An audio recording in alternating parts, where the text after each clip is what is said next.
Hello everyone and welcome to round 3 of the 11th Menchik Memorial. I'm your host, Women International Master Anna-Maja Kazarian, and I'm excited to bring you the action back of this tournament. We're already in round 3 and there is quite some things that happened in round 2. The games have just begun. Well, we are on a 15-minute delay. You saw the camera feed of 15 minutes ago. Well, actually, that was live, but now we're back in time. So this, what you're seeing now, is 15 minutes delayed. So everything should be working accordingly now. Yesterday turned out that we didn't have a delay anymore, but today we should have a delay. And let's hope that everything will be fine now. But yeah, as you can see, maybe the camera is a little bit too much delayed, but we already have the moves, and that's what's most important. So yeah, welcome everyone. Round 2, before we dive into round 3, round 2 had quite some drama already. Well, I don't want to call it drama necessarily, but a big heartbreaker happened. Maybe I can quickly show that to you. Let me just take a look here. Let's just recap a little bit what happened in round 2, because if I'm not mistaken, I believe some of the days, the players are playing a double round. So this morning, a morning round was played. We're not covering the morning rounds here, but there was a morning round, and it was Ketevan facing Cecile. Cecile won her game very nicely and convincingly. Elmira unfortunately lost to Andrea. Andrea played an amazing game, so definitely check it out if you'd like to. And Camila won against Anusha. This was very surprising. Just to dial back quickly, it was a very normal game. Not much was happening. And here Anusha actually had the initiative, but didn't take it because it is quite tricky. She had to focus here on the king side, I believe, because with knight h4, queen g6, it can get very interesting, right?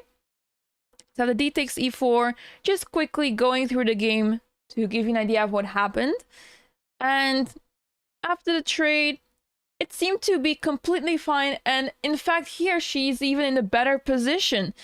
I guess it's clear from the position that black is having the active pieces. White's pieces are sort of trying to figure out what to do exactly. This queen is a bit stranded. This rook is active, but not actually doing much. And this queen feels much more flexible, able to play queen c2, targeting the pawn. The rooks are here for now, but they're tying the bishop down to d2, so that looks pretty good. And this bishop has a lot of potential, but for now it's there, but it can quickly activate, let's say, to e4, and it's looking good for black. However, here rook c4 was played, which is a mistake, but not the end of the world, but because black is still better, queen e7, and here they repeated moves. And this was actually threefold repetition. So when I was watching this game, I thought, oh, maybe there's some DGT error that happened, possible, but I was also thinking they would have fixed the result by now, because that would make sense. Turns out, I see that one of the organizers wrote in the Lichess chat that turns out that Anusha pressed the clock, but not in time. She didn't press the clock in time, so officially she did not complete the move. And also, in order to claim a threefold repetition, before you make a move, you have to pause the clock. You write down the move that you want to play that would end up in a threefold repetition, and then you ask the arbiter, or you call the arbiter to claim the threefold. Unfortunately, this is not what happened. Instead, Anusha flagged in this position where not only not only was it threefold repetitions, she was also actually doing better than her opponent. So it's a big heartbreaker for Anusha, who also had a big opportunity to win yesterday against Elmira. And today against Camila, she had another great opportunity to at least make a draw. But yeah, she did not press the clock in time. She was in already a big time scramble over here. And yeah, unfortunately for her, she lost the game. So yeah, that's why it's so important to know how to claim a draw. Make sure that you stop the clock. Don't make the move, because as soon as you make the move and press the clock, you cannot claim the draw anymore. Only if your opponent repeats one more time, then of course. But unfortunately, this is how you should claim the draw. And yeah, this meant that Camila won her game and she's now on 1 out of 2. So yeah, big heartbreaker in round 2. On the other boards, it was a draw between Katarzyna and Klaudia. It was quite a tense fight. Katarzyna was the one pressing for the longest time, but well, maybe not the longest time, but she did have the initiative. But then in the end game, it fizzled out, and soon enough, it ended in a draw. And then the last game of round 2, Shambhavi against Lara. It looked like Lara was pressing for the longest time. She was actually winning. She was winning quite a bit here, but I guess it's not easy to evaluate the position here, because what is going on here? But turns out black is completely winning. Apparently you can take the pawn on c4, and that is enough to take the initiative, but already looking at queen takes a5, queen d8 looks very scary. So I presume that is why she went for this, but in the end she was not able to find a way to win, and she just went for a draw here. Very instructive endgame, actually. When I was looking at this game earlier, I thought black is just winning, but looking at it now, it's not so easy. How do you actually win this? Because you don't have a way to enter with the king. If you play king h4, that's asking for trouble. Going the other way, you don't really have a good breakthrough. Perhaps there is some way to make the opponent make a move that's bad. So yeah, it looks like you have to play for that. Yeah, tough one. She was winning, but in the end she decided for a draw. Of course, the players are low on time, so if you don't understand the idea, or you don't have any idea how to come up with a way to win here, then of course it makes sense to settle for a draw. Actually, I just realized there is queen e1, but I guess after queen e1 there's queen f2, and trading should be a draw. So then you'll have to go back. Somehow you have to find a way to take a pawn, I guess. So yeah, not so easy. So it makes sense that the draw was offered here and they agreed to it, and that's it. So with this result, we have no longer any player with 100% score.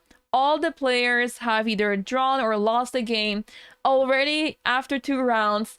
So that means that it's going to be quite close at the top. Currently, we have 4 leaders with 1.5. Cecile, Claudia, Lara, and Andrea Mariora do have 1.5 points. So let's see how they will fare in the 3rd round. Let's take a look. The first board we have here is Lara against Ketevan. It started off as a Sicilian. It was a close Sicilian, but then it opened after quite a few moves with d4. Okay, it's a trick that some people try to avoid certain lines in the Sicilian to open the position much later. So they have the freedom to either, well, play short castle or play d3 or any other move, but there's also d4. So you can always decide when to play d4 to open the position, and that is what Lara decided to do here. She opens up the position, and now both players, Fianchetto, their light squared bishop, But yeah, white has a good development. Black is already pressing quite a bit on the queen side, but we'll have to see how that will go. Yes, Ketevan is very friendly. I met her last time that I was playing at the foreign CL.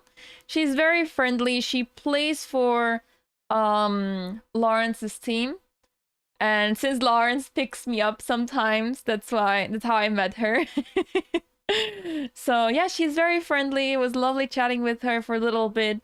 I had a long travel, so I was very tired that day. But yeah, she was very nice. Okay, this game is going to be interesting. Let's take a look at Klaudia against Shambhavi. This started out as a Ruy Lopez, and this is the exchange variation. Queen of 6 and d4. Okay.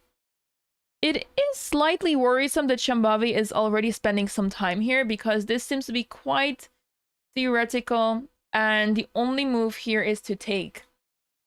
Any other move is already an advantage for white. But I guess it makes sense because if you play bishop g4, you're pinning the knight here. But then after takes, you have to move the queen. If you take like this, either e takes f6 or queen takes f3, and you have the initiative here with white. Bishop takes, rook takes, and white is up the pawn. Black has the doubled pawn still. So this is quite a bad position for black. So that's why after d4, you don't really have many options. You'll have to take, and she did end up taking e takes d4. So now theory goes bishop g5, and then you can pick the pawn up again, either with queen takes or knight takes, depending on where the queen goes, really. In exchange, Ruy Lopez, I have been tempted by it as well recently to learn it, but I'm also very attached to playing the regular Ruy Lopez. And this is just very different stuff. It's a very different structure. It slightly reminds me of the Berlin. Just a tad bit. But yeah, also it reminds me a bit of the Scotch, for example. I've played the Scotch, and yeah, you get those really uneventful positions. So it can work out very nicely, but it depends on what your playstyle is as a player. If you're more into sharp attacking positions, this may not be suitable for you. But at least you have a plus, I think, with white. You have some sort of a slight advantage. Yes, yes, I have been tempted a lot to play all openings, yes. E5 over here. Let's take a look.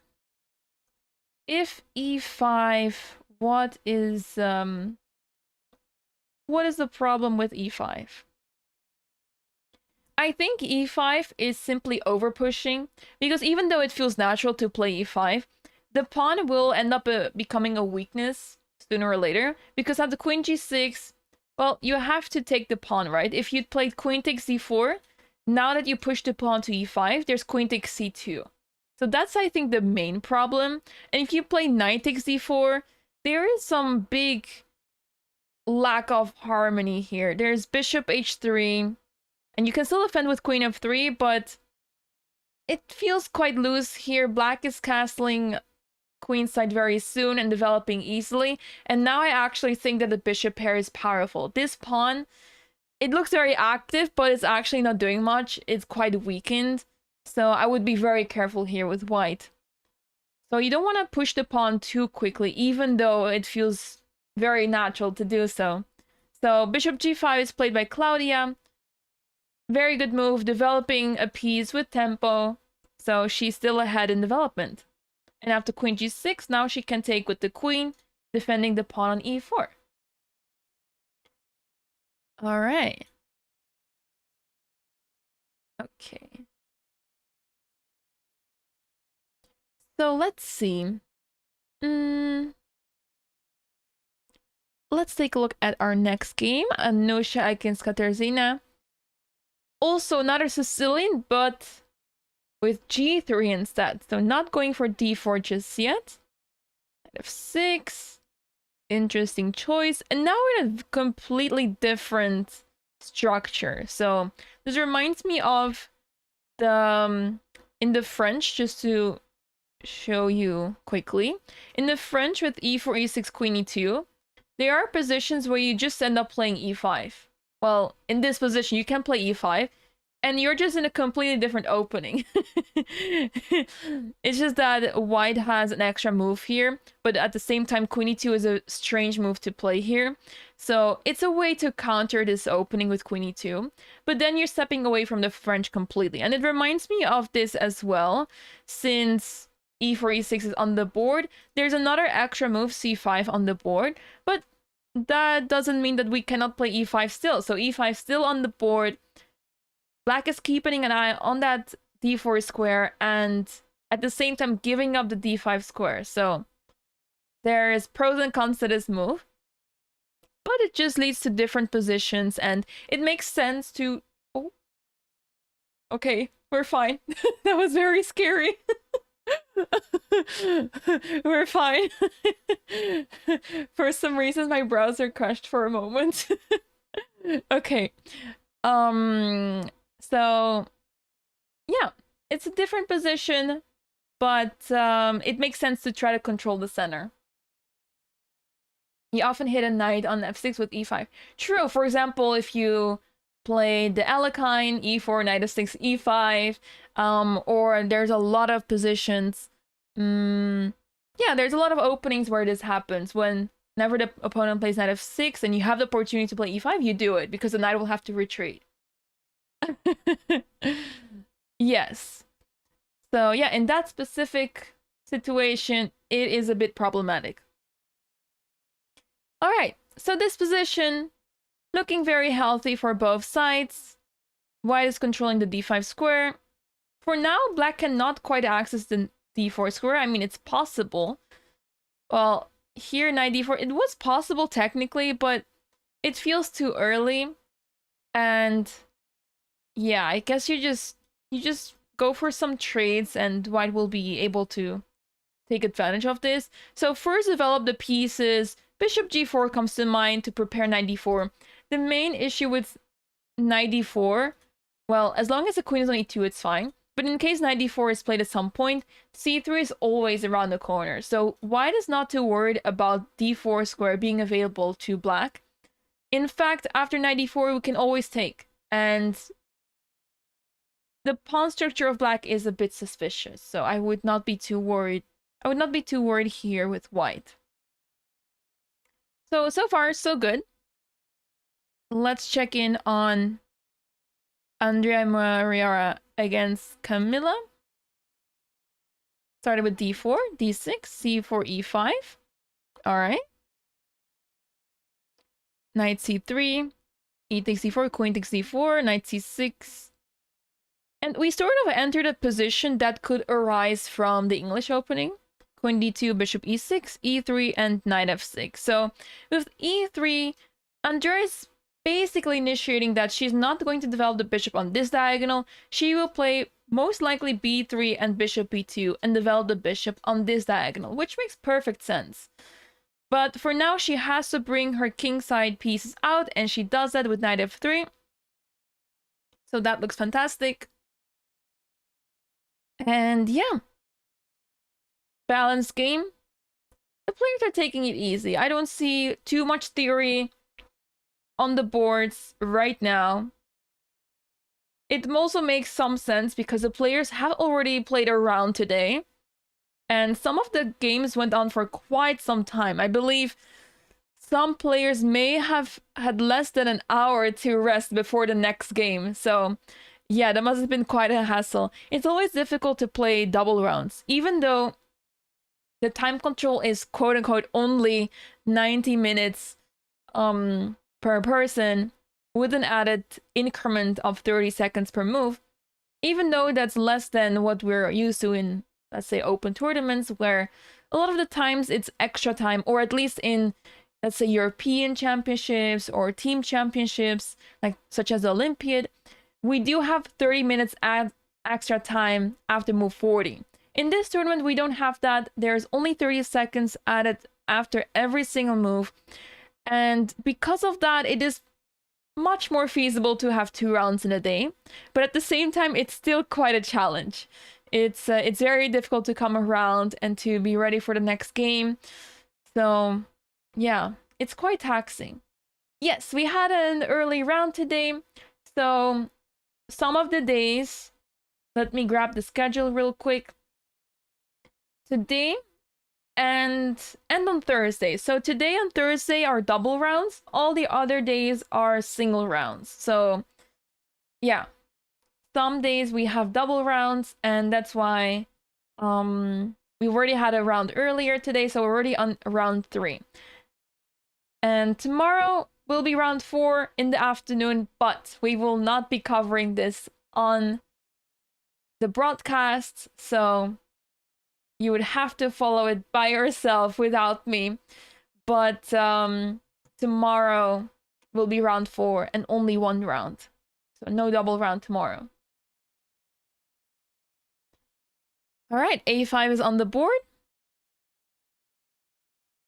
Okay, it is taking space on the queen side, but it does weaken the B5 square. Now, it's not something to be worried about just yet because, well, the knight can jump to B5, but then it's unclear what it's actually doing there. You would rather control the D5 square. But for now, white should develop. Development is very important in the opening. I'm guilty of it myself sometimes, to forget about developing my pieces. It's very tempting to take control already very early on. Moves such as knight d5 come to mind because I see a square that I can control. Why not control it already? And then later we can worry about developing. But no. Most of the times development is important, so focus on developing first. And then you can start taking space, controlling the center, controlling squares, etc. All right. And then we have a close matchup, another one. Cecile against Elmira. Let's see what the opening was. Elmira played the Scandinavian. D4, knight of 6. Okay. Bishop c4. Pretty normal. Earlier I did say you need to make sure that you develop your piece as well, but knight e5 has a concrete reason that knight c4 is a big threat. The queen is stranded on a5, and you need to make sure that you give it space. That's why c6 was played. Now bishop c4, because the queen can retreat to either c7 or d8, so it's completely safe here.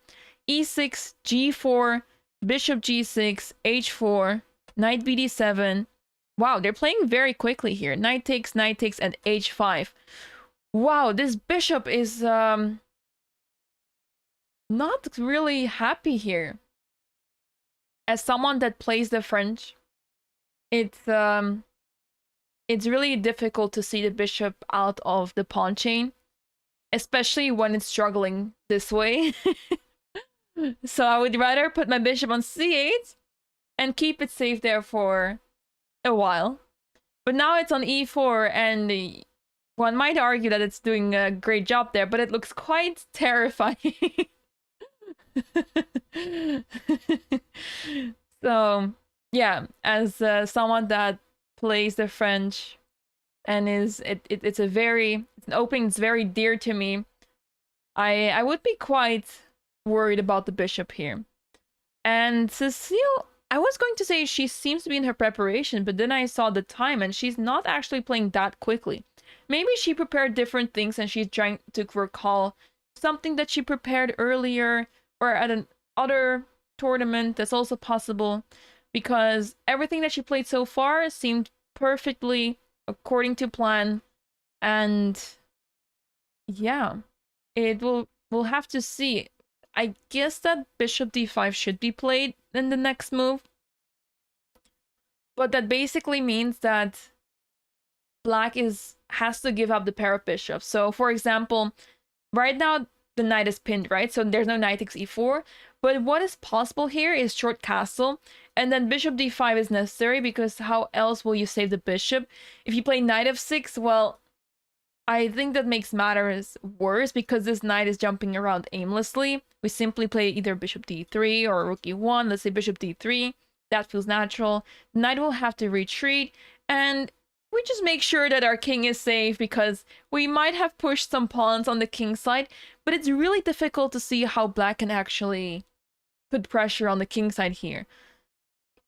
It's quite interesting to see how less the harmony is in black's position. There is some harmony missing here. The knight is aimlessly wandering around. The queen is on her own. The bishop is not even developed yet, and the king has yet to castle. So yeah, tough position here for black. So this might happen, but of course only after short castle. If no short castle, the bishop is safe here.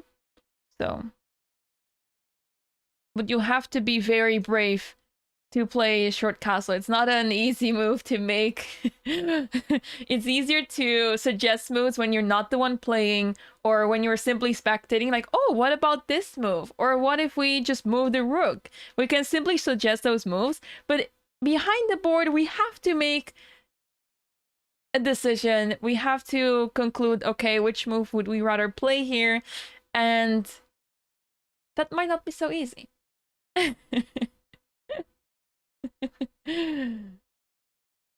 Yeah. So this game is going to be very exciting as well. I do have to add that Elmira lost her game earlier today, and she also didn't have a great game yesterday, so we hope that she recovers from this sort of bad streak soon. But at the same time, Cecile is doing amazing, as she won her game earlier today quite convincingly. Although yesterday she did have a really rough game, so yeah. In this field, anyone can beat anyone, really. So I'm really excited to see who is going to prevail in this field and who might take a norm. It'll be so exciting if we get some norms from this tournament. Okay. Let me have a look.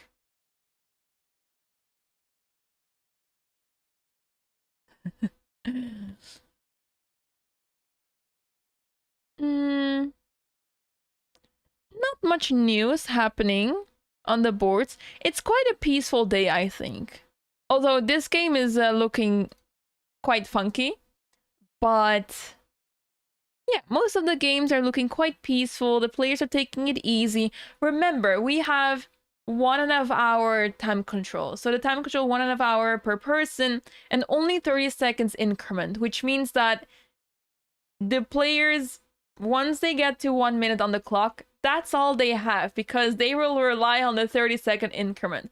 Earlier in the morning, we had one of the players unfortunately flagging, even though it was a completely, well, it was an okay position, but they were ready to go for the threefold repetition. And it was a threefold repetition, but unfortunately one of the players flagged and was not in time to claim the draw.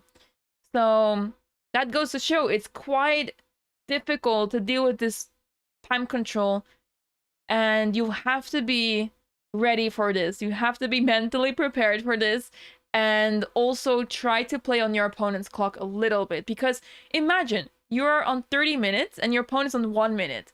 There's a big chance you might outplay your opponent just because of this time difference. Your opponent has a bigger chance to make mistakes, and you have a lot of time to figure everything out and actually take advantage of your opponent's potential mistakes.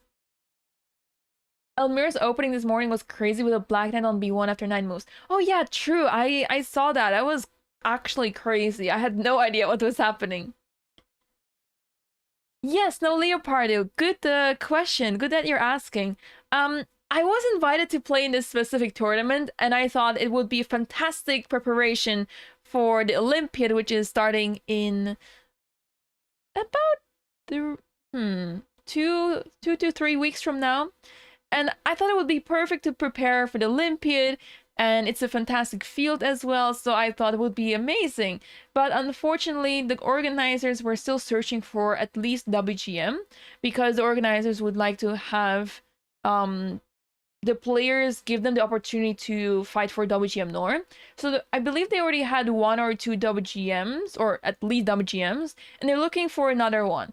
And the only reason I'm basically not playing is because my title has not been approved yet. The organizers were even trying to check in with FIDE or some people that they know from there to see if nothing can be done about this, but no. Unfortunately, we all have to wait for the next council meeting, which is expected to happen at the Olympiad. So, unfortunately, my title will not be approved before the Olympiad, so we're waiting for it. But yeah, it's okay. I'm excited for my WGM title. And yeah, actually, a couple of days ago, Aga, the organizer of this event, she asked me if I was interested in commentating on the event, and I thought, oh, that's fantastic. If I can't play, this is the next best option, right? I mean, I like to have a balance between commentating and playing because I really enjoy playing and I really want to keep trying and keep playing chess. But at the same time, doing commentary is a lot of fun. So if I get to do this from time to time, I would absolutely love it. Do we get more tournament benefits from WGM? We've yet to see. I expect so, but I have no idea. So yeah, it's an absolute pleasure to be commentating on this event. It's a very nice tournament to keep a close eye to. I have played almost half of the field. I've already played the players in the past, so it's a good tournament to keep a close eye on. Some players that are not playing this year, but for example, Andrea Navrotescu, she won in this tournament with a score of 9 out of 9. 2 years ago, she won 9 out of 9. So, yeah, there's some fantastic storylines here with this tournament. For those who don't know, the tournament is in memoriam for Vera Menchik. Vera Menchik, the person right here next to me, she is the very first women's world champion in chess. Very first. And if I'm not mistaken, no one had ever taken the title away from her. Because unfortunately she passed away. Well, she died because of a bomb in World War II. Unfortunately, she died in 1944. And that's how she lost the title, essentially. The women's world champion title. So such a strong player already back in the day, before computers even existed, before engines existed. None of this was there all back in the day. So yeah, such a strong player, and sadly she died way too soon. But yeah, it's amazing to carry her legacy over here with this tournament. Such a fantastic initiative, as every single year 10 women around the world are invited to compete in this tournament. And the aim is that players get the opportunity to fight for international title norms. So this time it is possible to achieve women international master norms, but also women grandmaster norms, because we have at least 3 women grandmasters or higher. Yes, a very dominant women's world champion, exactly. And yeah, it's fantastic that they're able to organize this. And yeah, I've been following this tournament for quite some time. I believe Makhlut also played a few times over here, so yeah, that's why I was keeping a close eye on the tournament as well, just out of curiosity. So yeah, at her time there was no video elo system, right?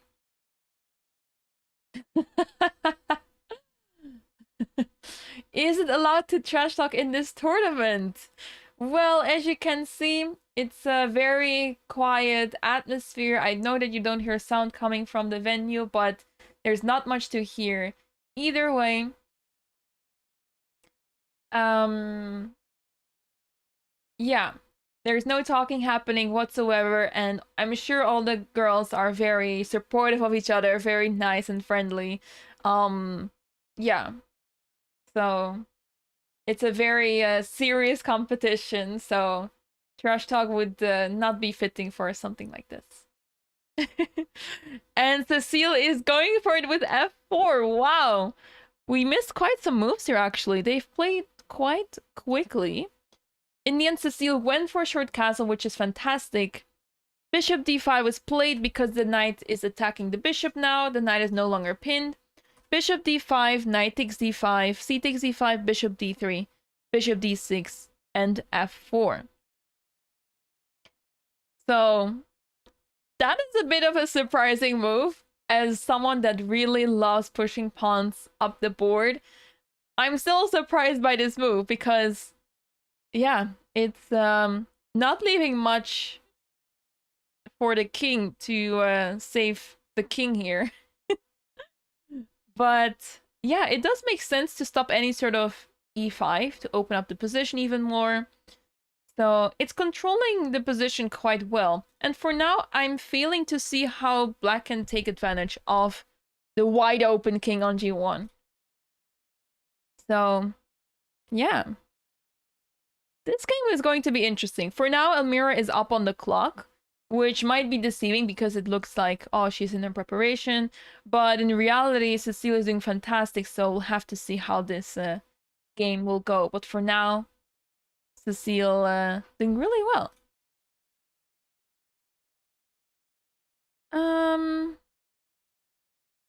Let's go back to Klaudia's game. She has once again managed to get a really good position out of the opening. So we left off here after bishop g5, queen g6, queen takes d4, the logical move, bishop e7, and now bishop f4. Stepping out of the exchange of the dark squared bishops. She's now targeting the c7 pawn, which looks difficult to defend. Oh, c5 play. That's a good attempt to try to save the pawn, because once the queen moves, you can play c6 or queen c6, queen b6 to try to defend that pawn. So I like the attempt.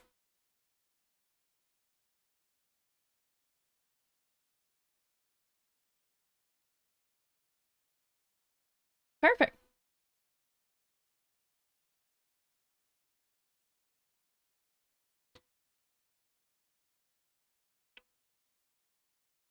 Yeah, it's very exciting chess. And in general, I think round robins are really fun to watch because you get to see all these new opening ideas from players. The players had quite some time to prepare for these games. They already knew the pairings since... Let me double check this information. Yeah, since Tuesday, 11th of August, the players were already aware of the pairings, so they already knew that they would be playing against this person this round with this color. So they had 2 weeks to prepare. So because of that, it gives opportunity to the players to prepare well for their games and to potentially come up with new ideas. So yeah, that's always the fun part about following round robins. Playing is a different question because when you're playing a round robin, you are the one that has to face all the opening preparation that people have. So that can be a bit humbling when you are familiar with your openings a lot, but still get surprised regardless.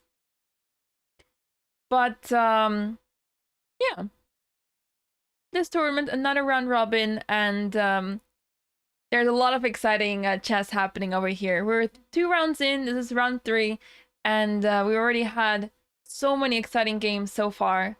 And it being only 5 games at the same time makes it easier to follow as well. a recap of the previous games. We had a bit of a recap earlier, but just to quickly summarize, we had Cecile winning very nicely against Ketevan earlier. Andrea Marioara, sorry for that, beat Elmira in a very nice way in the end game. Camila surprisingly won against Anusha, not because of the rating difference, but because of the position. For those who missed it, Anusha unfortunately flagged. She lost on time, even though the players were repeating moves. And Anusha did not press the clock on time. And at the same time, she did not claim the 3-4-fold repetition correctly. If she wanted to claim it, she would have to pause the clock before making a move, because otherwise the game continues. So then Katarzyna drew Klaudia, so it was a peaceful clash between the two Polish players, and Chamavi drew Lara Schulze in a position that may have been winning for Lara, but it's very difficult to understand how it exactly was winning. Perhaps there was a way that white would end up in some zugzwang and you could pick up one of the pawns, but then one of the other pawns of black drops, so that is probably what Lara was not entirely sure about, and that's why they went for a draw here. So, yeah, that was the action of this morning, but with those results, it means that we no longer have any player with 2 out of 2 in the tournament. So all the players are off the 100% mark, and we'll see. So far, the players are really close in the standings, and I'm pretty sure we will see lots of surprises still. The tournament is long. We're only 2 rounds in, so anything can still happen. Yes, it happens a lot that a lot of the players move to England, even though they're originally from a different country. It makes sense, because if you think about it language-wise, it's easy. If you speak English, then it's easier to move to England than, let's say, the Netherlands, where I'm from, because my parents had to learn Dutch all of a sudden, even though they have no ties to the Netherlands whatsoever. So if you think about it this way, it makes sense, but on the other hand, yeah, perhaps there's other reasons.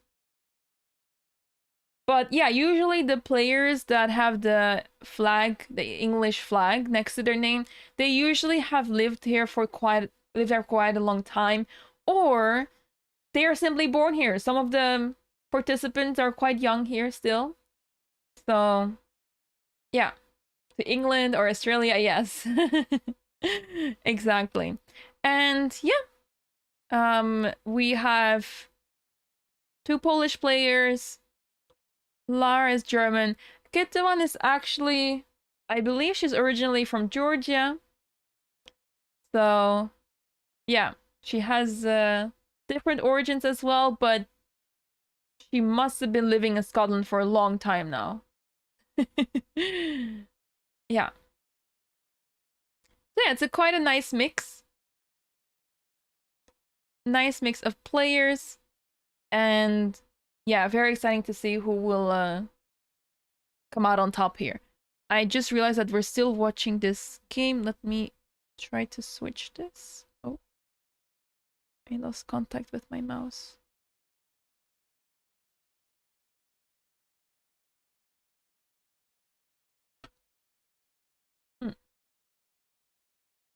No, I lost contact with my mouse, so let me quickly sort this out.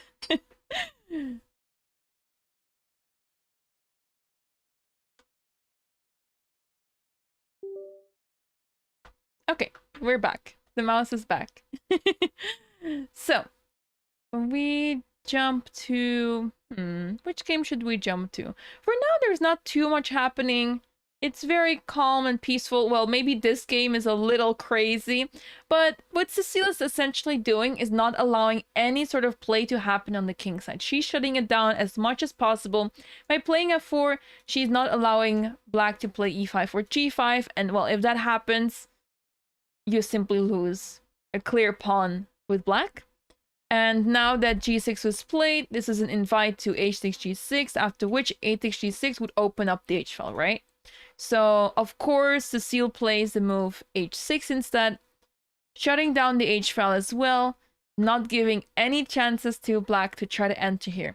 And also, if queen d8 is played to try to infiltrate via d8 to h4, she might consider playing g5, but I was just thinking, you could even go for king g2, claim ignorance, and after queen h4, you just play rook h1. Or in fact, you prepare rook h1 by playing g5, and now the queen is locked on h4. So the threat is rook h1. You don't even have to play it right away. So after queen h5, it's a disaster of a position. You can take, but also simply trap the queen. So yeah, that's a bit of a problem. So that's why you have to be careful here with black. And it's not easy to find a good plan here, because I was trying to figure out a plan and I figured, well, since h4 is an empty square in white's position, perhaps we can put a piece there. But when you try to do so, you're actually losing the threat this way. So what else is there? Well, I guess we could play short castle with black, but I don't think it makes black very happy here. Yeah. So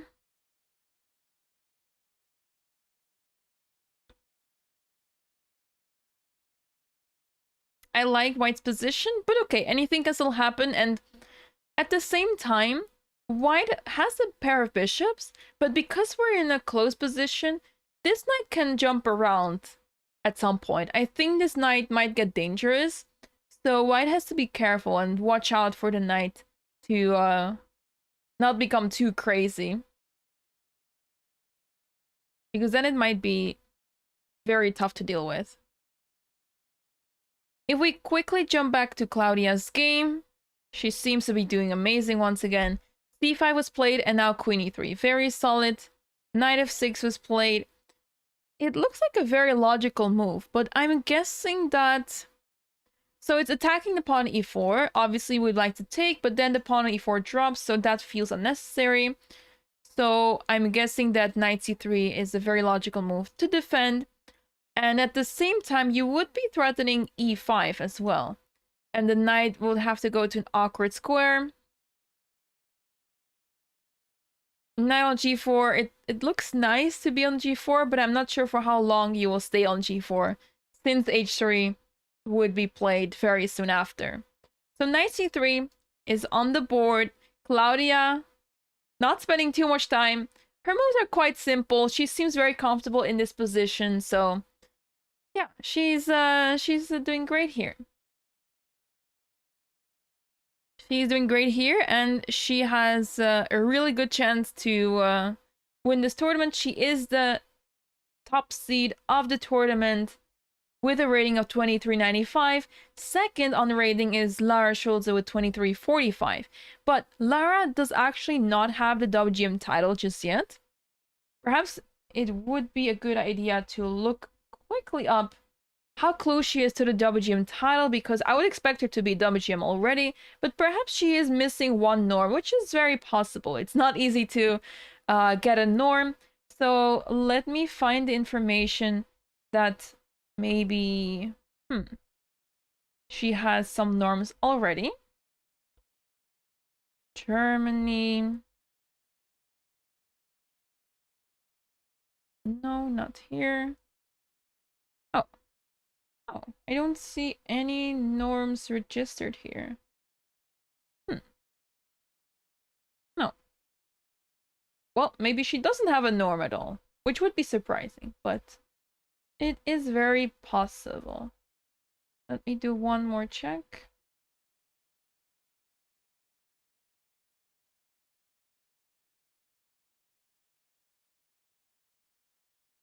It's not loading here. Uh-oh.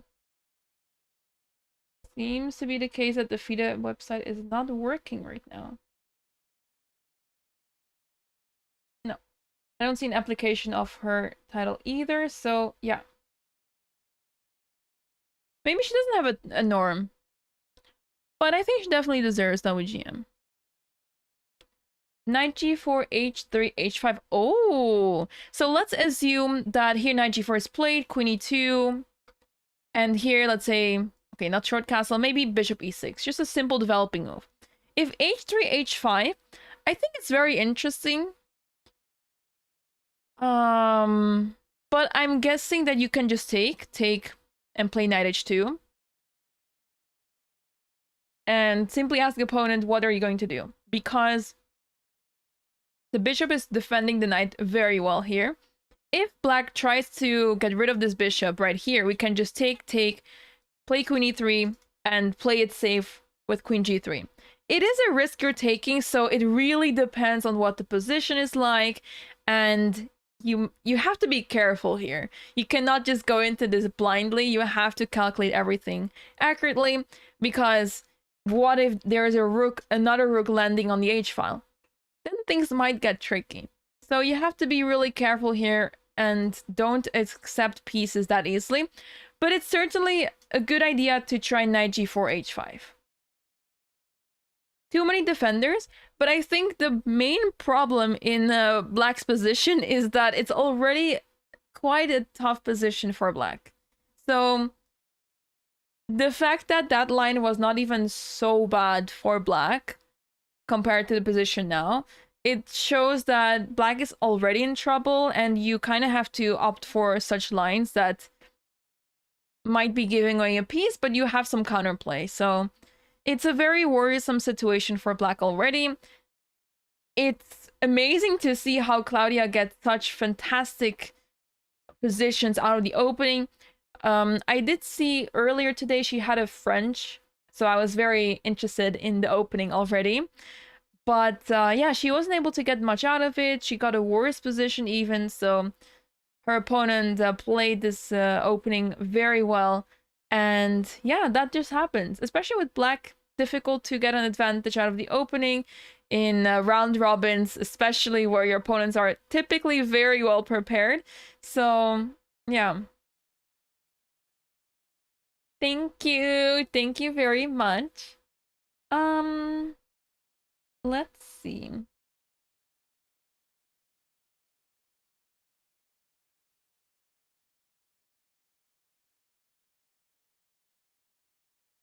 All right. So far, so good.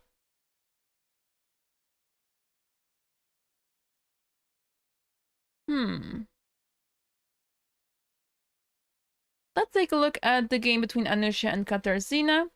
Oh, seems to be that a mistake was just made. Let's see what we missed here. So after d6, d3 was played, bishop e6, c4, protecting the knight one more time, queen d7, a3, rook a8, bishop d2, and now bishop to g4. What is the problem behind bishop to c3? It feels like a natural move because white has to deal with this threat, knight to d4. My guess is that white simply had to step out with queen e1, let's say, out of the pin and deal with it differently. Because knight d4 is incoming and it's very unpleasant. And bishop c3 seems... It feels like it's saving the situation, covering d4. But in reality, it doesn't particularly stop black from going knight d4 anyway. So let's say takes. I imagine pawn takes here, knight d4. And after it takes, bishop takes d4, c takes d4. We have this position. And I see potential for this dark squared bishop here. This dark squared bishop can maneuver b6, a5. Soon we can open up the position with f5. I see better chances here for black, but not big difference, I think. The worst case with black, you just take the knight off the board if you are not happy with your light squared bishop. But I think it's unnecessary because h3 is never happening. It's never happening, so we don't have to worry about this. So even though bishop c3 is natural, it is actually not helping white in any case. And black is very glad to grab the bishop pair. But will Katarzyna find this idea? It's not easy. Behind the board is not easy whatsoever. Keep in mind that playing knight e4 right away, there's always knight takes e7. White can always grab the bishop pair or remove black's bishop pair. So that's why knight takes e5 feels more accurate here. Okay, for now, Katarzyna is still thinking here. Do we have anything unusual on the other boards? Okay, let's see what we missed in the game between Andrea and Kamila. We left off around here. a5 was played, bishop e2, a5. Kamila is extending on the queen side, knight d4, knight takes d4, e takes d4, d5. So now we have a more familiar pawn structure on the board. c5 makes sense because what else? You don't have b3 available because there is pressure on the a file. So yeah, you have to push. If you take, you have a pretty bad isolated queen's pawn. The queen on d2 is misplaced. Bishop still needs to find a way to develop. So c5 seems very accurate. Bishop e7 and now queen c2. I like this move because not only is it attacking the pawn on a4, it also is giving some space to the bishop on c1. So now it can finally develop to f4, maybe even to g5. Or if you're really playing solid, then bishop e3. But I would prefer bishop f4. Usually in d4 openings, playing bishop f4 is it just feels right. Similarly with when you play e4, typically you play bishop c4. Of course, there's other openings with bishop b5, like such as the Ruud Lopez. But when you play d4, you typically get the bishop out to f4 in many different lines. Well, perhaps not when there is, I believe, the England gambit. But maybe then even at some point bishop f4 is possible, just not right away. So okay. I like white's position. White has more space. This pawn on a4 is a bit of a weakness. You'll have to play a3 to try to defend it, which is not great. Of course, b takes a3 is, well, it's a move, but I don't think it's a great move because it weakens the pawns here. It's a permanent problem. And we don't like problems. We want to have a nice pawn structure, so we'd rather play b4 here. And just keep an eye on the pawn a3. We can always try to capture it. In fact, after queen b3, bishop takes a3, I'm not sure how you can, like, defend the pawn. So, yeah. It's not an easy situation. Also good to mention that after queen d7, you immediately lose a pawn because of bishop b5. d6, and bishop takes a4. Turns out it's not the best move, which is ironic. But I guess you can also retreat and then capture the pawn on a4. So, and then also there's some weak squares in black's position. So all in all, not a fun position for black. So that's why this pawn on the a4 is quite vulnerable. Perhaps pushing it this far was a bit premature, but it makes a lot of sense. You don't really have many other pawn pushes here with black, so yeah, let's see what she comes up with here, but it's already a tough position for black. She'll have to be very precise here to try to survive, I think.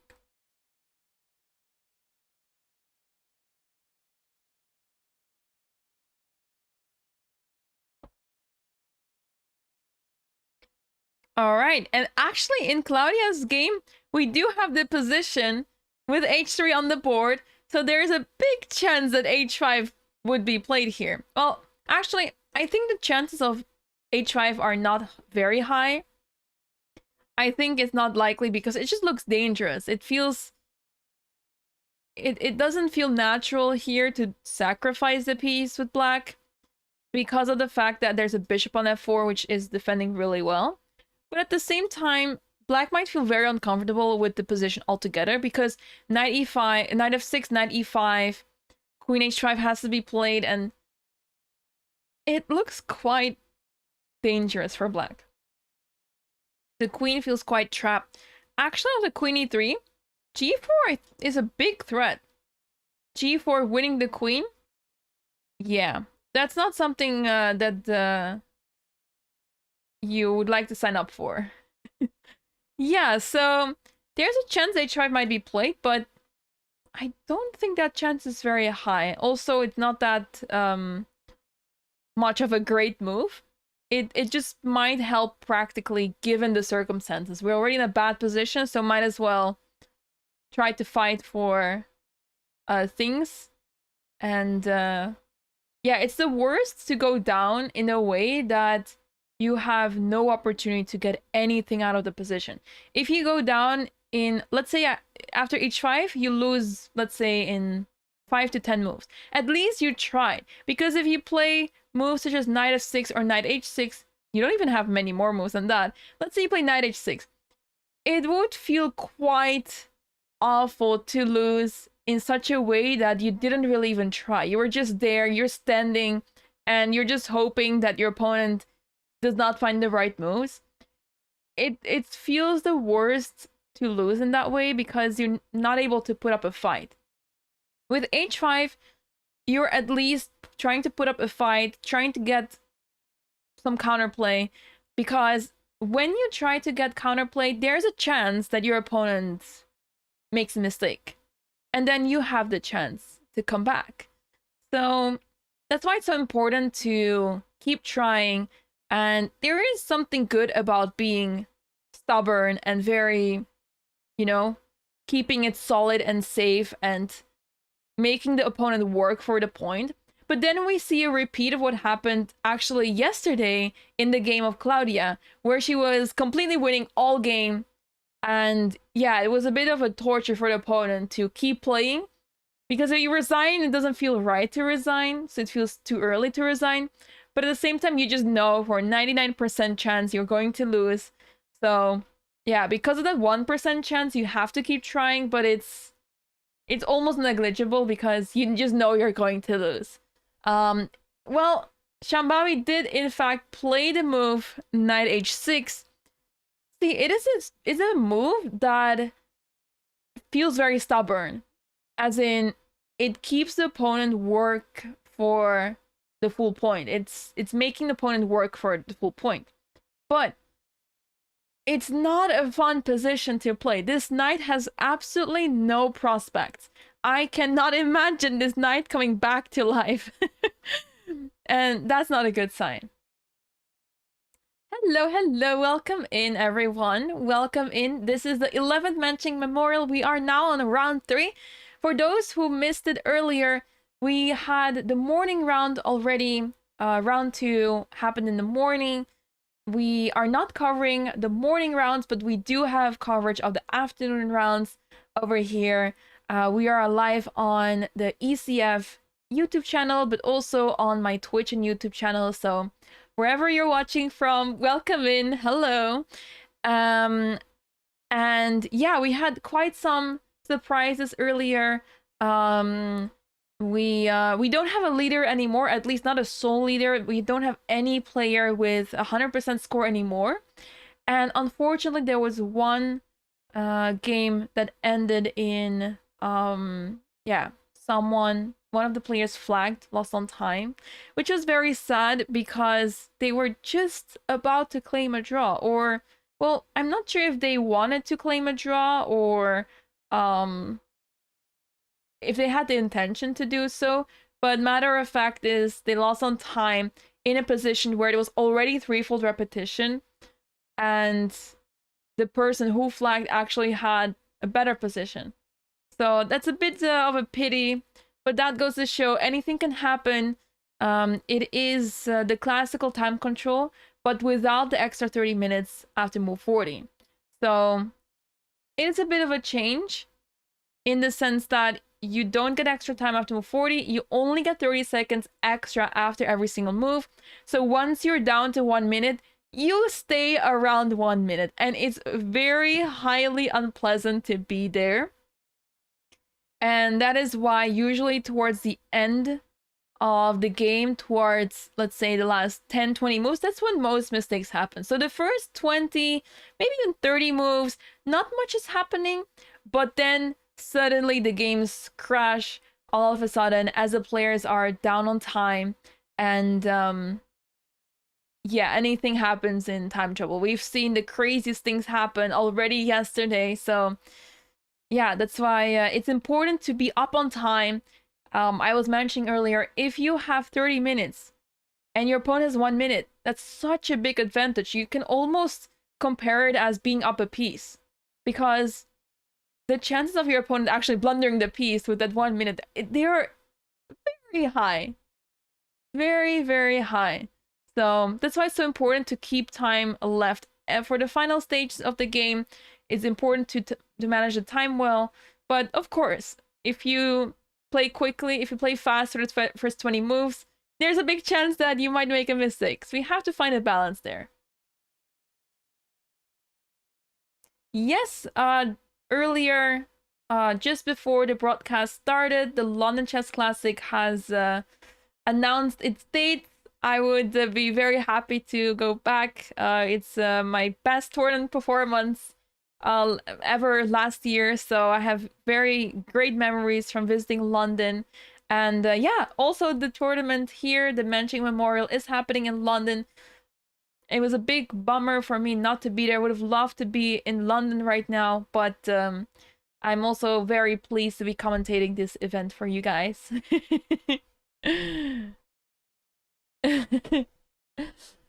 So yeah, super exciting.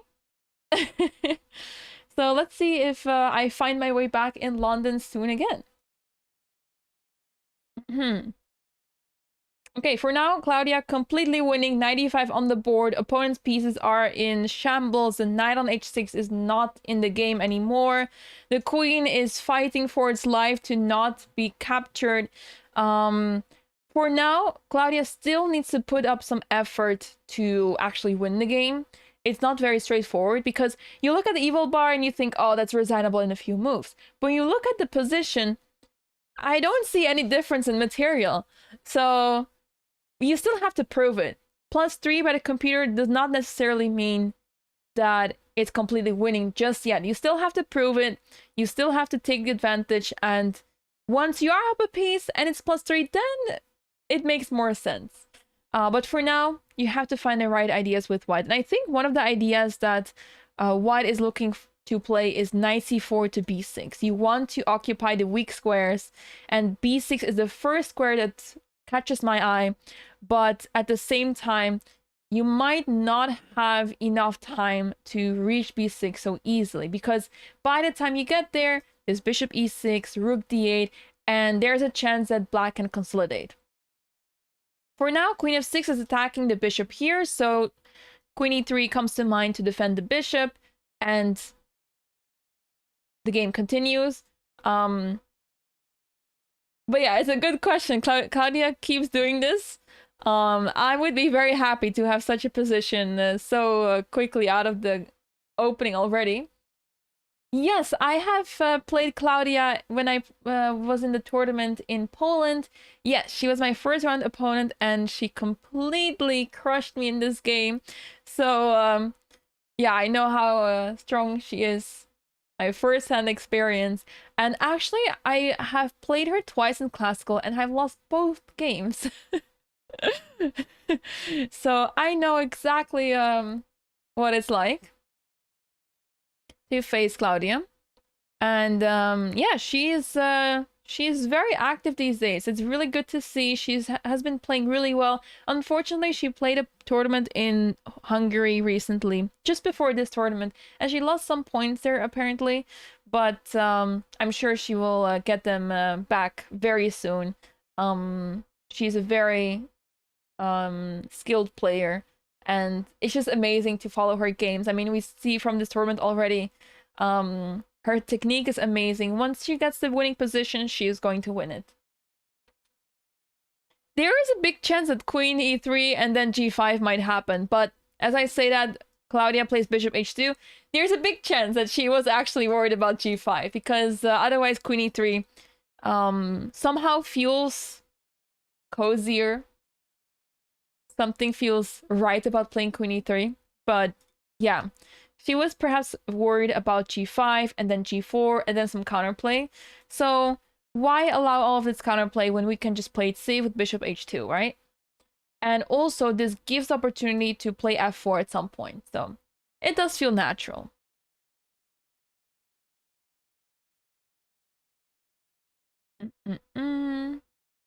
Let's pay some attention to the top game, the game between Lara Schulze and Ketevan. What did we miss here? So this was the delayed open Sicilian, where both players fianchettoed their bishops, the light squared bishops. And now we are in a sort of Scheveningen setup. Okay, b takes a4. I think there is some transposition happening here to a well-known Scheveningen line, although it's a bit different with g3, bishop g2, but I'm pretty sure I have either seen this or played this myself. It feels very familiar. Short castle and rook b4, and Lara's rook is in action. Wow. Usually the a1 rook does not get so much action in the Sicilian, but as you can see, it's fully active here and doing a wonderful job in this position. Also, wait, I just realized, is Lara's time correct? She's still on 1 hour and 30 minutes? I only just noticed that's her time. Wow. Yes, actually, I think the threat in this position is the move e5. So let's say nothing happens, or rook takes b7, but I think e5 first? Okay, depends. Let's say we make a random move, h6. If h6, let me calculate. I think e5 is... Okay, it turns out both moves are really good. e5 is really good with the idea that after takes, e takes, bishop takes, king takes, you're simply up the piece here with white. Turns out that rook takes b7 is even more crushing. Rook takes, queen takes, and e5. I was thinking there's knight d5. But turns out that knight takes, pawn takes, knight f5 is simply a crushing attack. You sacrifice the exchange with white, but with queen g4 around the corner, and bishop takes d5 also being a threat, by the way, it's simply too much, it's overwhelming, and it's lights out very soon. Yeah, so that is the main idea. That is why rook a7 was played by Ketevan to defend the bishop on b7. But now white has a very active position. Bishop will be played to e3 most likely to target the rook on a7. And yeah, white is just enjoying a very pleasant position. So this seems to be a great opening preparation by Lara. She's still on 19 minutes on their clock, which is very impressive. We see them sitting on the left, on the front of the camera. They're sitting on the left side, and yeah.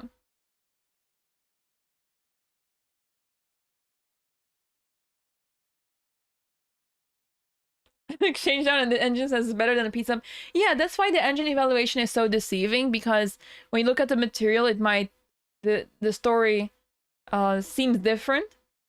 But yeah, it's all about so many different aspects of the position, so many factors that can change evaluation so much. So yeah, you have to take things into consideration, but it usually depends on what the position is like, and who has the more active pieces. Are there any direct threats, perhaps? So yeah. How the lower the player is GM? Good question. I think let me quickly look this up, because I know that a few players have been given their Grandmaster title upon winning an event such as the European Women's Championship. Back in the day, they were giving out those titles much quicker than right now. For example, right now, if you win the European Women's Chess Championship, you get the WGM title directly. But I believe back in the day, it was a Grandmaster title. So it says that she has been a Grandmaster since 2009, so 17 years ago. And let's see. Oh, she did cross 2500. In January 2009, she crossed 2500, which is why she received the title in 2009 March. She did get all her norms, apparently. I was not aware of this, by the way. But it looks like she actually achieved her norms back in the day. And yeah, let me quickly check her graph. Yeah, she was 2500.06 in 2009.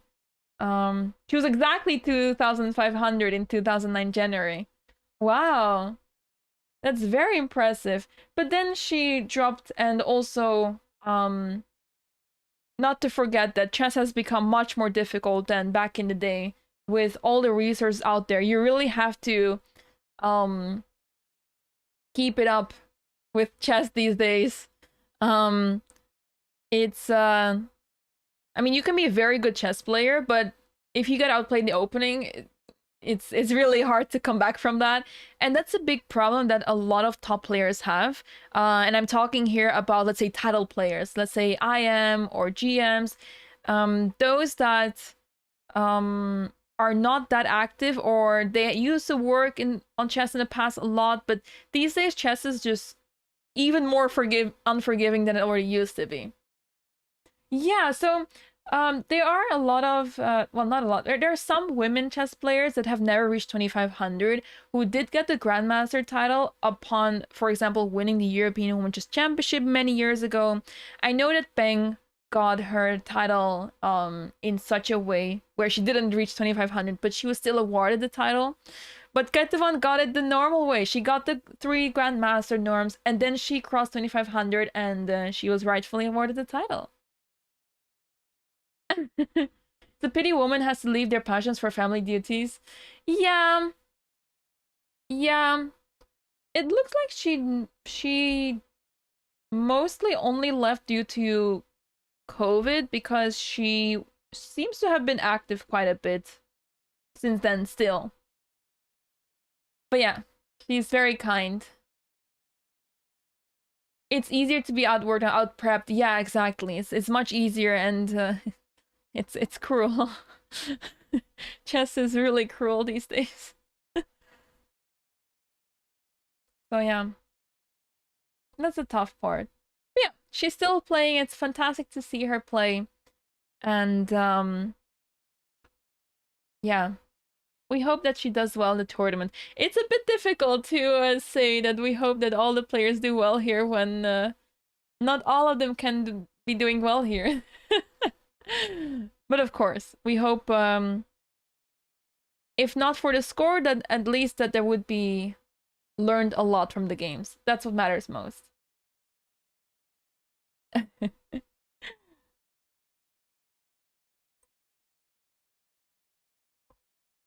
All right, first time that Lara started thinking, which is interesting because Rook A7 seems to be the best move in the position, so she might be out of book here now, and she is probably going to spend some time trying to figure out what to do here. But her prep on point so far, if this was her prep at least, but I think it was. And yeah, she is up almost an hour more than her opponent on the clock. So yeah, looking good for Lara.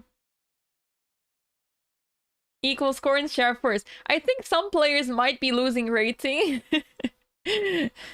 But I guess if one person wins against someone, and then that person loses against someone else, and then you can try to divide the rating this way, but that's of course against the rules. Don't do that. Not a good idea. And Oh, I see some action in the game of Klaudia. Oh, okay, this black team. I was already wondering what is the bishop doing here on d6. But after bishop d6, knight c4 was played instead. I like this move because we're heading for b6. And we don't mind trading the dark squared bishops because first of all, this pawn on c5 will become a weakness. Second of all, e5 knight e6 check is quite interesting to play. Now, I don't think that is going to happen, mostly because black can castle right now. But if you castle, you'll have to be prepared for knight to b6.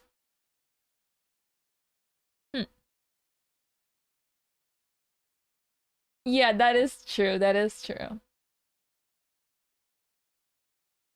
Work with interests. We'll go back to that game in a moment. So the bishops have been traded off the board. And now it's on Shambavi to decide what to do. I expect her to castle. It would make most sense. But yeah, this knight is turning into a monster. Very scary. And I think Klaudia is ready to playing the long game as well, once again. You do have to be careful that even though this knight on h6 is the worst piece in the position, if this knight gets back into the game, we're talking here about a completely different game, and there's a chance that black can come back there. So you don't really want to waste time and give your opponent the opportunity to come back in such a position. So I'm really curious to see how Klaudia will continue from here, because it's not easy. But yeah, she's a very skilled player, so I trust her with this position. But yeah, anything can still happen. So don't let the evaluation bar deceive you. As long as the material is equal, anything can still happen. Yeah, I think the computer preferred to play f4, although it's not that obvious, let's say. It's not that much of a big difference. So, yeah. I think it's fine. I think it's not a big difference. Short castle played, and now I think knight b6 will be played, taking control of b6, and the game continues. All right, let me go back to that game that you were, oh yeah, you mentioned in this position, rook to b3 and some knight b5 ideas. True. That feels quite safe. I do want to develop my bishop to e3, just to create threats towards this rook. And yeah, black's position is quite awkward with the rook on a7, and pieces are a little far back over here. It's not the worst because that's sort of the nature of the opening, but I would be slightly worried about, let's say, bishop e3, which targets the rook here. So already an immediate threat with knight takes e6 or knight b5 or knight f5. So a very unpleasant position already. So it will make sense to play bishop e3 here. But for now, she's taking her time. Let's see what she decides to do. I want to jump around a bit and see what we have missed. In Anusha's game against Katarzyna, we saw bishop c3 was played, and indeed, Katarzyna went for takes, and knight to d4. So she correctly found the idea to obtain the pair of bishops, and now she has a pleasant position. Queen d2, f5, knight e1, f4. Wow, she's not even opening the f-file just yet. She's fully going ham on the f-file. I love this. I love this pawn being pushed forward, and she's quickly taking advantage of the space that she has here and taking advantage of white's bad pieces. f3 on the board, so the bishop will have to move, but this does weaken the g3 pawn, so that becomes a new target for black. Yes, exactly.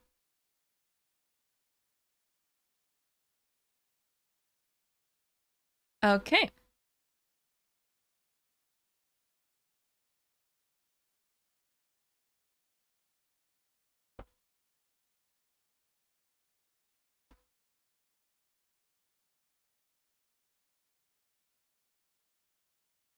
All right. You don't have too many moves to consider here. I mean, you basically have bishop to h3, bishop h5, or f takes g3. I think I would not be so keen on taking here and sacrificing the bishop. I think that's unnecessary. But yeah, the question is, are you ready to play bishop to h3? And turns out she's not. She plays bishop h5, and I think this is the logical move because you are keeping the pair of bishops alive. But the question is, do you really want to keep the pair of bishops?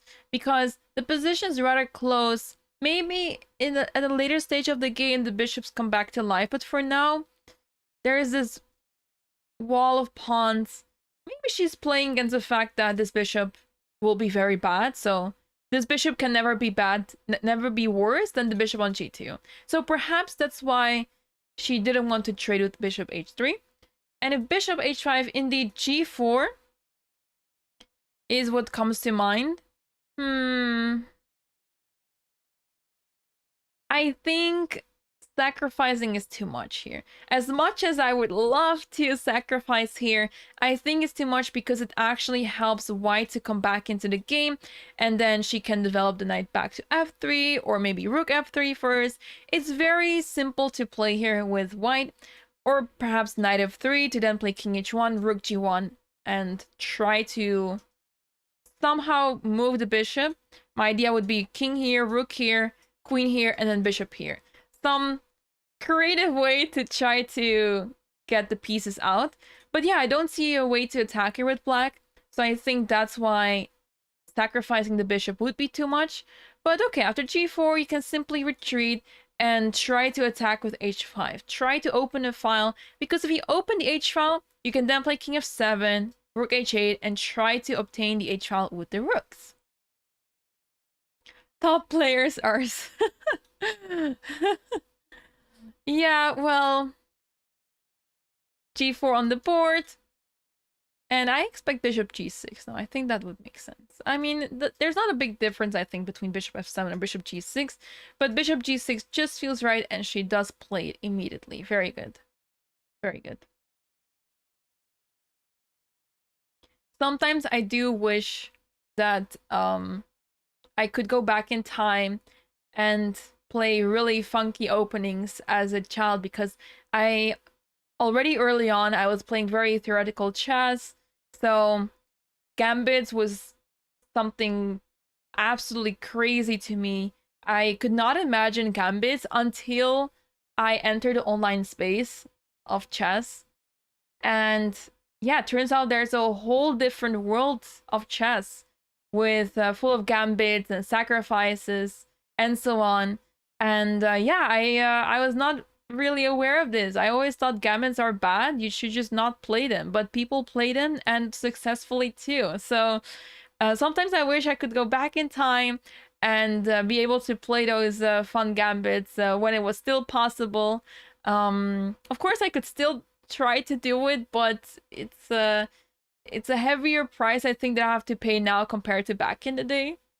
There's a lot more blunders that happen at the lower level. Yeah, so the games are super tense at this level. Blunders don't happen so often. So yeah, sometimes you just have to be okay with the fact that even though you're playing, let's say as a 2300 rated player, if you're playing a 2100 rated player, the 2100 rated player can easily have a good day and beat you or draw you. So you have to be okay with such situations that can arise at any moment. So because yeah, they just it's very possible that your opponent just doesn't blunder. But yeah, when we look at around 1500 rating, of course the blunders happen more frequently. So yeah, I do miss those days sometimes when blunders happened more often.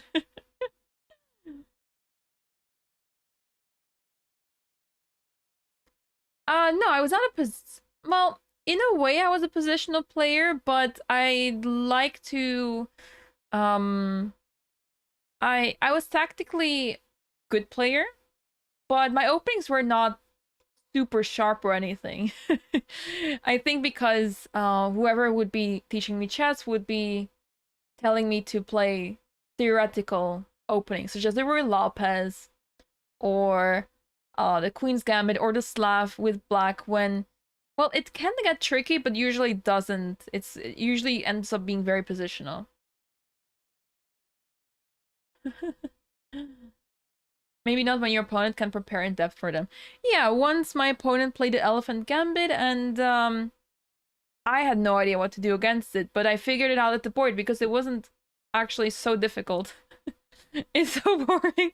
Yeah, well, this is why. It's already from a very young age, I was taught these very sort of positional openings, even though I was not that much of a positional player myself. I did play the dragon when I was very young. When I was 8, I was taught the dragon. That was a very short-lived, unsuccessful phase of mine. Because the problems, I was getting checkmated every single time with black, which is not very nice. Oh, no, I did have my face of Herdersmat, no. I'm proud to have given Scholar's Mate in an official rated game, not for FIDE, but for the Dutch rating, which was pretty special at 7.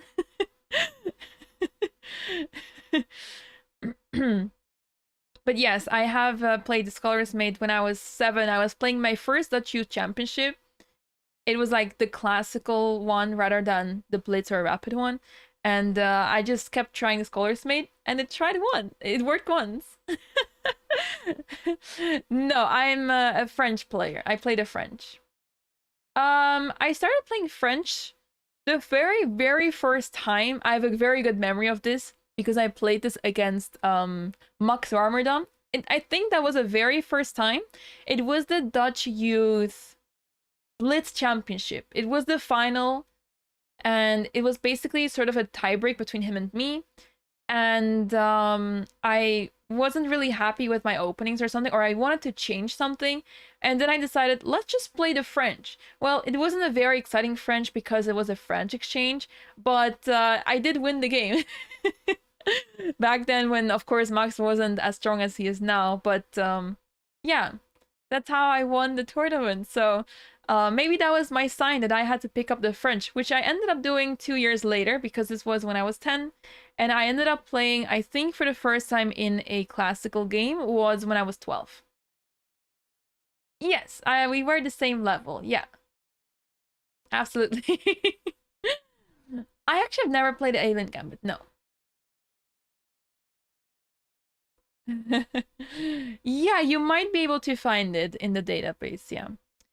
Anyhow, let's go back to the games. Let's have a bit of an overview. Okay, not too much has changed actually. Oh, what's wrong with Rook C1? I thought it was a very normal move. Is it because of H5? H5 and just blasting the kingside open? The Monte Carlo variation. Oh, that name is... I recognize the name, but I'm not very good with names of openings because growing up, I was avoiding learning names of openings very much. The thing is with H5, H3... Oh, sorry, not H4. H3. You can still open up the H file. So takes, you have King F7, Rook H8, and you're able to get access on the H file. Also, not to forget, there's a dark squared bishop here, which you can put on G3, and no one can do anything about this. So even that, you can still ignore it, and maybe bishop H4 is fine. And you just slowly get your pieces situated here on the king side to then take on G4. Ah, it's just C4. Oh, that's my favorite way to play with white.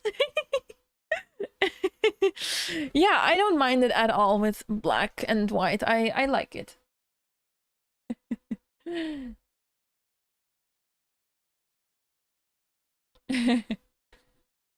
That's how I play with white. But yes, This is the problem. Now it does make me wonder why rook c1 is bad. Did you have to play something in particular here? Hmm.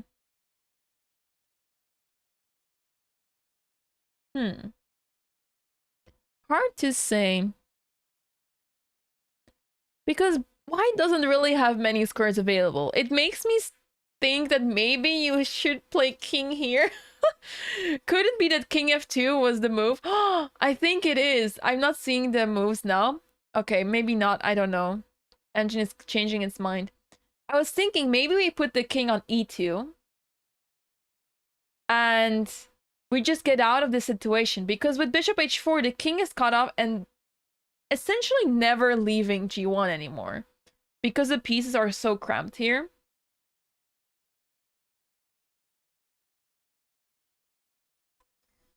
The thing is, okay, turns out the best move here is a4. I do not have an explanation as to why a4 is such a good move. Because it's not logical with the problems that white is suffering from. It turns out that white needs to try to get some activity by playing a4, knight c2, knight a3. And get the knight somehow involved, but I don't really believe in it. Yeah, I did consider bishop to h3, but I thought it wasn't of much use. It does protect against h5, but yeah.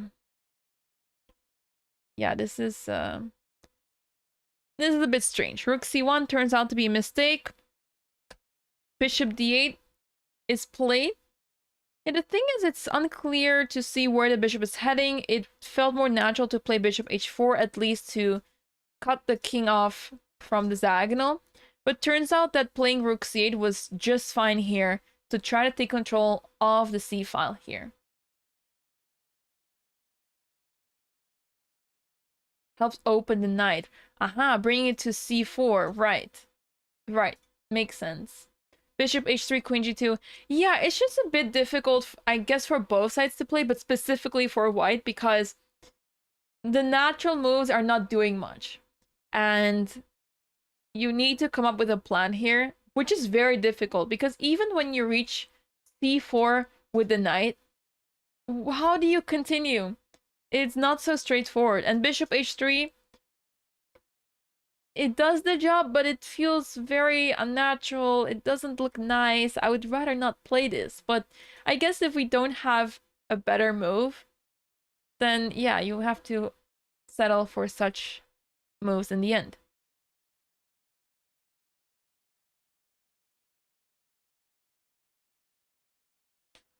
I'll be playing board 4 in the Olympiad. Yes, rook c8 is fantastic with black.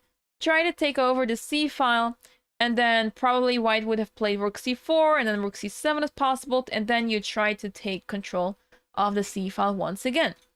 So this could have been a good idea. Also, I guess it was possible to play b5 here. That way you immediately seize control over the c file, or rook c2, and then you can play rook c5, rook c7.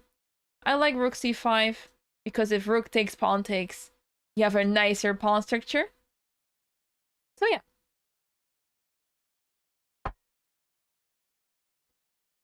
For now, rook c1's played, bishop to d8, and now it's white to move. I expect a lot of mistakes to happen, as in computer-approved mistakes, not blunders that lose material, because it's a very sort of odd position where you need to find the right ideas. If you don't, you're just not going to make the right moves. So yeah, we'll have to see how this game continues. Perhaps Katarzyna wants to expand on the queen side, so with bishop d8, she's preparing a5. That's very possible. Or she simply wants to play bishop b6 and then rook c8. That's also possible. So we'll have to see.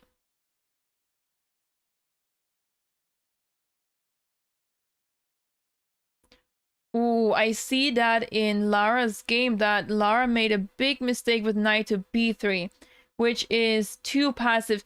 Typically in Sicilians, we don't want to touch the knight on d4. I learned this the hard way. The amount of times that I have played knight to b3 unnecessarily in Sicilians is too high. So then I was finally taught how to play against a Sicilian properly.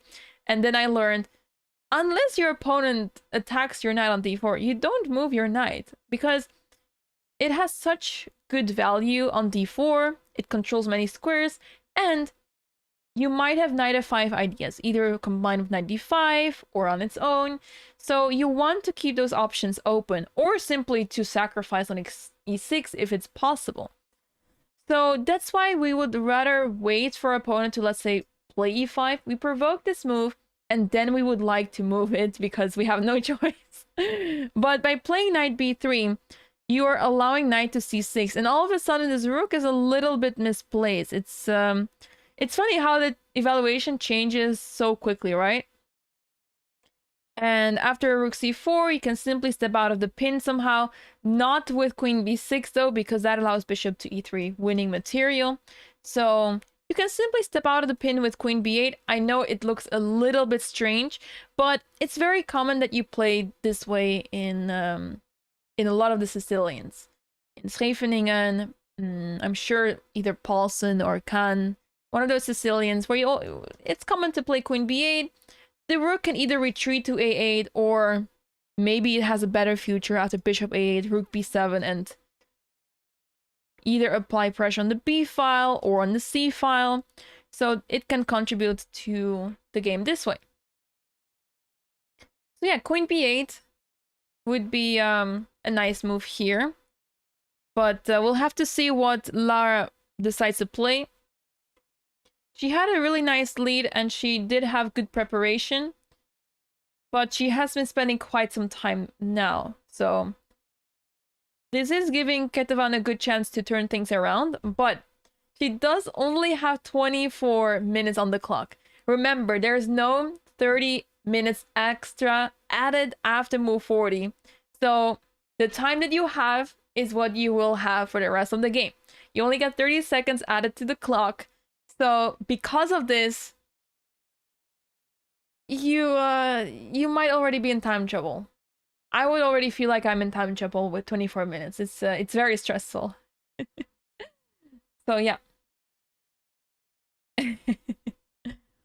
So yeah, you have to be careful, and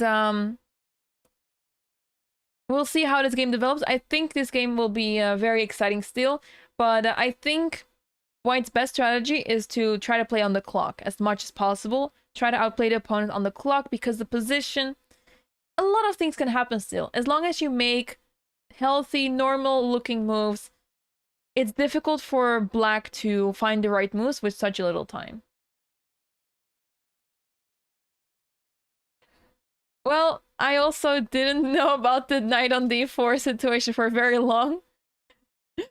I'm sure there's many games in the database where in many sort of 4 knight Sicilians, either with d6 or e6, I would just retreat knight to b3.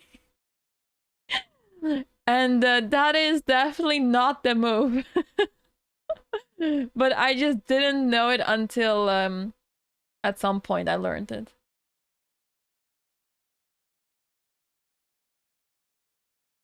Ah, you are considering rook takes b7. Interesting. I guess now that the knight is on c6, it is sort of out of the question to take on b7. But, yeah. There's always a chance that it is considered. Oh, that was not supposed to happen. Okay, Claudia's game is continuing to be very interesting. She ended up playing knight b6 after short castle, rook to b8, f4, bishop e6, f5, simply pushing the f-pawn, because why not? Check was delivered, king to h1, bishop c8, rook ad1, and f6. So Black is trying their best to shut the kingside attack down, and at the same time, the knight might return into the game back on f7. So that's pretty nice, but there is one problem this bishop on c8 is quite sad here. As long as knight is on b6 and the rook on d1, this bishop is not going anywhere. Check was delivered. Knight f7 seems very logical to play. And then what? How do we continue? I guess knight to a4 because we simply win c5. I think that's a good start. And I think we will finally start to see a position that also looks optically winning. Not just theoretically, but also practically. Yes, black has a lot of sad pieces. The bishop on c8 is not doing much. Well, it's not doing anything whatsoever. In fact, it's only doing bad things because it's blocking the rooks from connecting with each other. And of course, we do not want to take this bishop off the board. Our knight is significantly stronger than the bishop. Sometimes players are tempted to take the opponent's bishop with the knight because, oh, the bishop is a stronger piece in general, or it has more value than the knight, so we should take it. No, that's not the case. A lot of the times what happens is that the bishop is actually not a good piece. It doesn't happen all the time. It's not applicable all the time, but you really have to look at the position and then decide, okay, which piece is better here? And here it's a very clear example of this bishop is not good whatsoever. It has no squares available. It has no prospects whatsoever, and this knight is such a strong piece. So here it's clear that we would not want to trade the knight for that bishop. We keep the knight on b6, and we keep the pieces tight together of black, and then sooner or later, black will crumble. Imagine if we get the knight on c5. We already have a big threat of knight d7. So that's why we'd like to keep the knight on the board, and that way chances will arise. Would you take it if it was a rook instead? Oh yes. For a rook, it would be absolutely worth it because the aim is to try to get, for example, the exchange. So with knight to d7, that's the plan, to win the exchange. So if it would be a rook instead, then 100% I would take it. Maybe not if there was a dark squared bishop here. Then it would be a little scarier with the weakened dark squares around the king. But yeah, the light squared bishop, this is why Klaudia was playing against this bishop, and she put her pawns on light squares because she doesn't have the light squared bishop. So yeah, once again, fantastic conversion by Klaudia.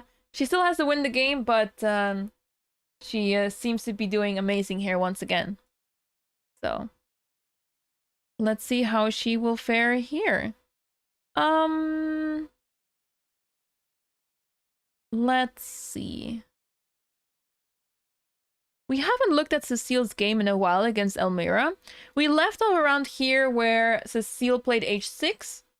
Short castle, queen e1, offering the queen trade. That's a surprising choice. I guess it makes sense trying to get into the endgame. But I like white's chances more with queens on the board. Queen b6, bishop e3. Well, Elmira helped us, helped white at least, by keeping the queens on the board. Queen h4. Oh, this is allowing knight to e4. Because knight e4, bishop takes, pawn takes. Even though we have double pawns now, it's suddenly not so clear what's happening here. Because at the end of the day, the king on g1 remains a weakness for the rest of the game. So by trading the light squared bishop off, something feels very empty here. The light squares are very empty. And yeah, you can slowly try to build on this. Maybe try to prepare g5 at some point. So yeah.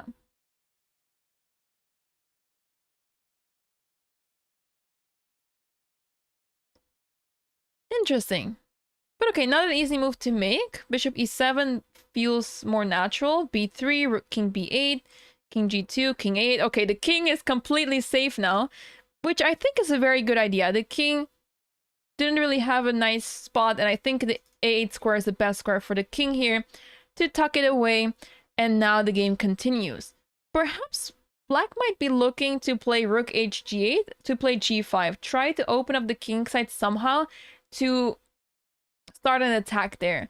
And of course, after rook hg8, let's say white makes a random move. Here, it might be very possible that this will provoke white into playing g5 to stop g5 altogether.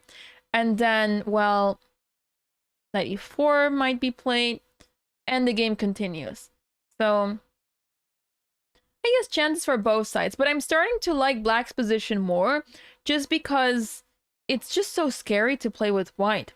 You would like to put pressure with c4, let's say, but the more you open the position, the weaker this king gets. So we can't afford with white to open the position anymore.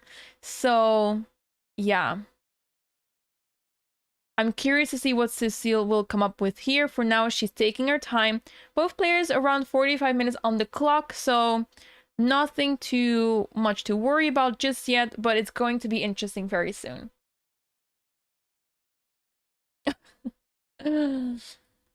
Yeah, so I was actually invited to participate in this tournament, but due to the lack of my WGM title, I was not able to participate because they were still looking for 1 or 2 WGMs.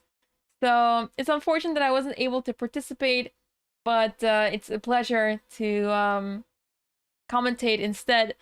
But yeah, the expectation is that it should be accepted during the Olympiad. My title should be accepted during the Olympiad, so let's say another month, and hopefully things will change then.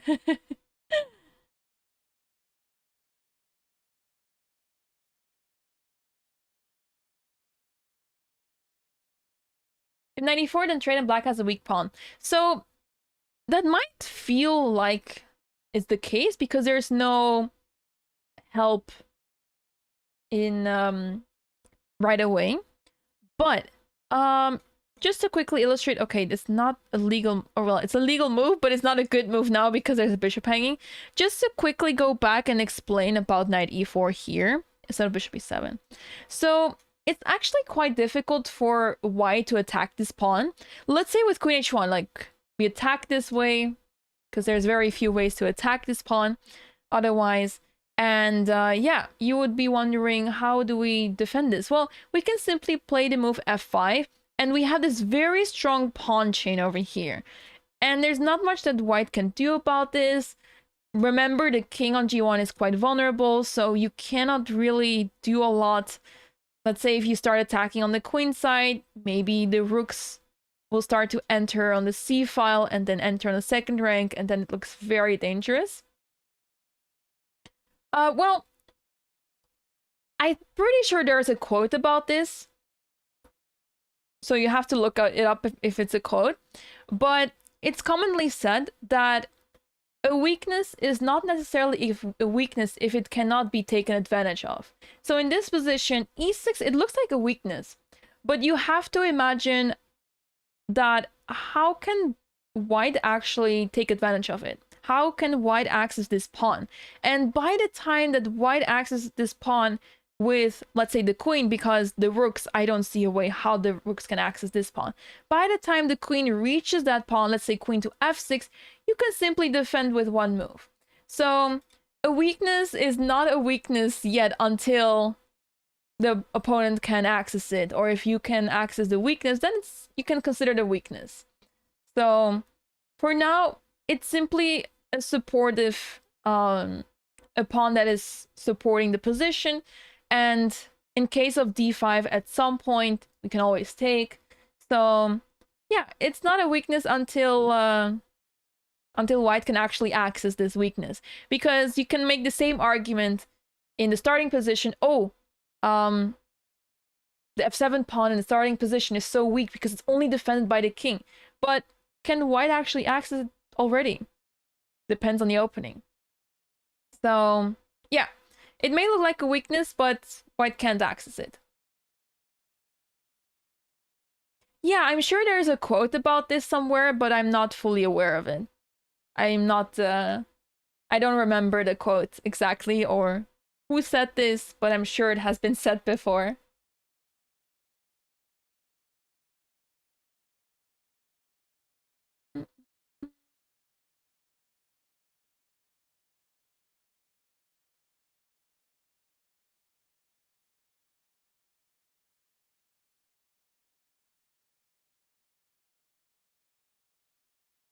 I'm getting word about some fun information for you guys. So, even though we have an amazing playing hall over here, as I mentioned yesterday, the tournament is happening next to another tournament. The Mind Sports Olympiad is happening right next to this playing hall. But if I'm not mistaken, it's a Blitz or Rapid tournament. You'll have to check out the details for yourself about the Mind Sports Olympiad, but it's all happening in the same building. However, the Mind Sports Olympiad turns out to be a little bit noisy, which is not very pleasant for the players. So I have been informed that the organizers will change rooms after today's round. So yeah, that's why we will probably see changes tomorrow. But because of this, yeah, you'll be changing rooms. And yeah, it's fantastic to see that the Mind Sports Olympiad has grown so much. There's so many participants over there. I believe there's a lot of different sports participating in this, and chess is one of them, and it's a big happening. So yeah, I can imagine a Blitz and Rapid tournament gets noisy quickly because the games happen very quickly. So let's say after a Blitz game, it happens in max 10 minutes. After 10 minutes, everyone starts talking a bit and everything, and there's a bit of a break time between the rounds. And in a classical game, you don't have this. I mean, you have a break, but it's very within yourself, and you're not going to speak with anyone. So yeah. We will be moving the playing hall for the rest of the tournament. But yeah, it's fantastic to see that the Mind Sports Olympiad has grown so much. And one of the participants, I believe, playing in a Mind Sports Olympiad is Woman Grandmaster Lan Yao. She has been visiting us in this room earlier. You might have noticed her on the camera. She has been walking around, checking out the games out of curiosity. And she, together with Elmira, she will be representing Team England at the Olympiad. So there's a chance we might face each other in the Olympiad. We have played England in the past. Actually, in one of the Olympiads that I played in 2016, I remember facing Team England. So that was 10 years ago.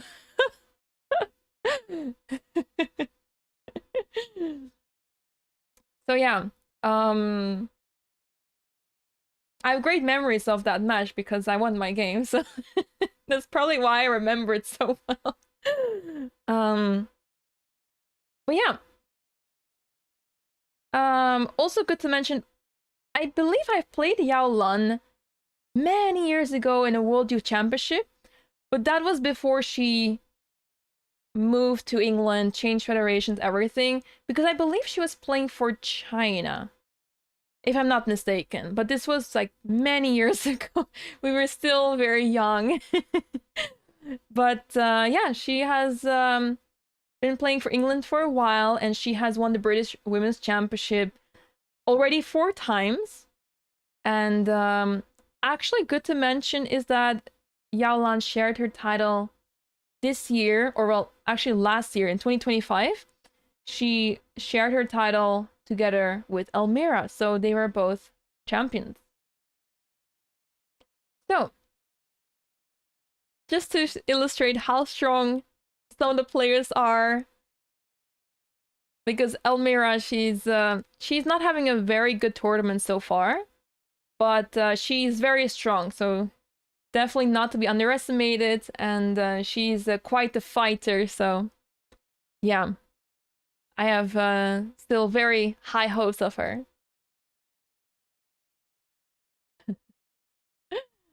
All right, well, let me have a look.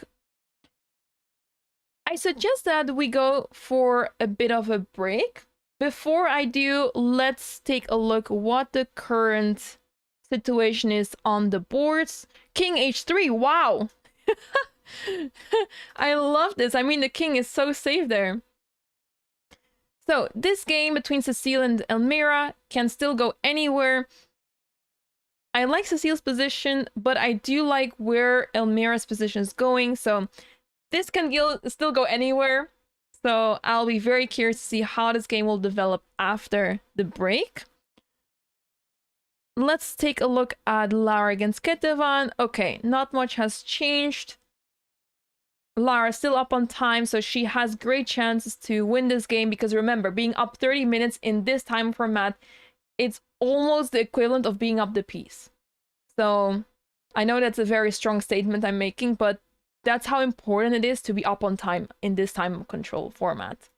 So this game is still sort of in early stages of the game. This happens a lot with Sicilians where it's a lot of theoretical moves are being played. So when the actual game starts, it's around move 15. So we're on that now.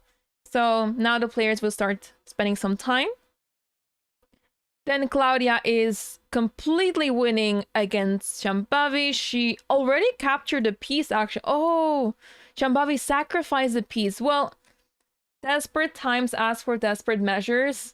So I don't blame her whatsoever. It was a very cruel position for her. So she's trying to complicate matters and try to trick her opponent. But Klaudia has plenty of time.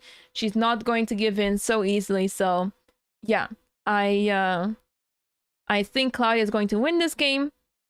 Then Anusha against Katarzyna. Katarzyna is taking over in this game now. She did put the bishop on h4 actually, eventually. And yeah, she seems to be doing great. But okay, still work needs to be done to get to any sort of winning position here. So let's see how she will do that later. And then finally, Andrea against Camila. For now, Andrea taking a lot of space on the queen side, surprisingly enough, because earlier it was Camila expanding on the queen side, but now it's Andrea with b4, c4, c5, and she's the one putting a lot of pressure on the queen side. And black's pieces are slightly awkward over here, not able to do much. So I like white's position very much, but anything can still happen. So yeah, we're in a middle game, and this is where the players will start spending their time. So let's see how this game develops as well. So far, so good. Only one game that seems to be heading to a clear result. The other games are still very, very tense and exciting. So we will go to a short break. Let me try to sort out the layout before I make mistakes on this. No, I need to remove this. Okay, perfect. All right, we'll go to a short break. We'll let the players take their time as we're now in the middle game, as soon enough we're gonna start approaching time trouble situations. So it's a good time to take a break, get something to drink, something to eat, and we'll be back very soon with the coverage of round 3 of the 11th Menchik Memorial. So see you very soon.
Hello everyone and welcome back to the coverage of the 11th Menchik Memorial. This is round 3 and it is heating up right now as the players are in the middle game, but they're also approaching time trouble very soon.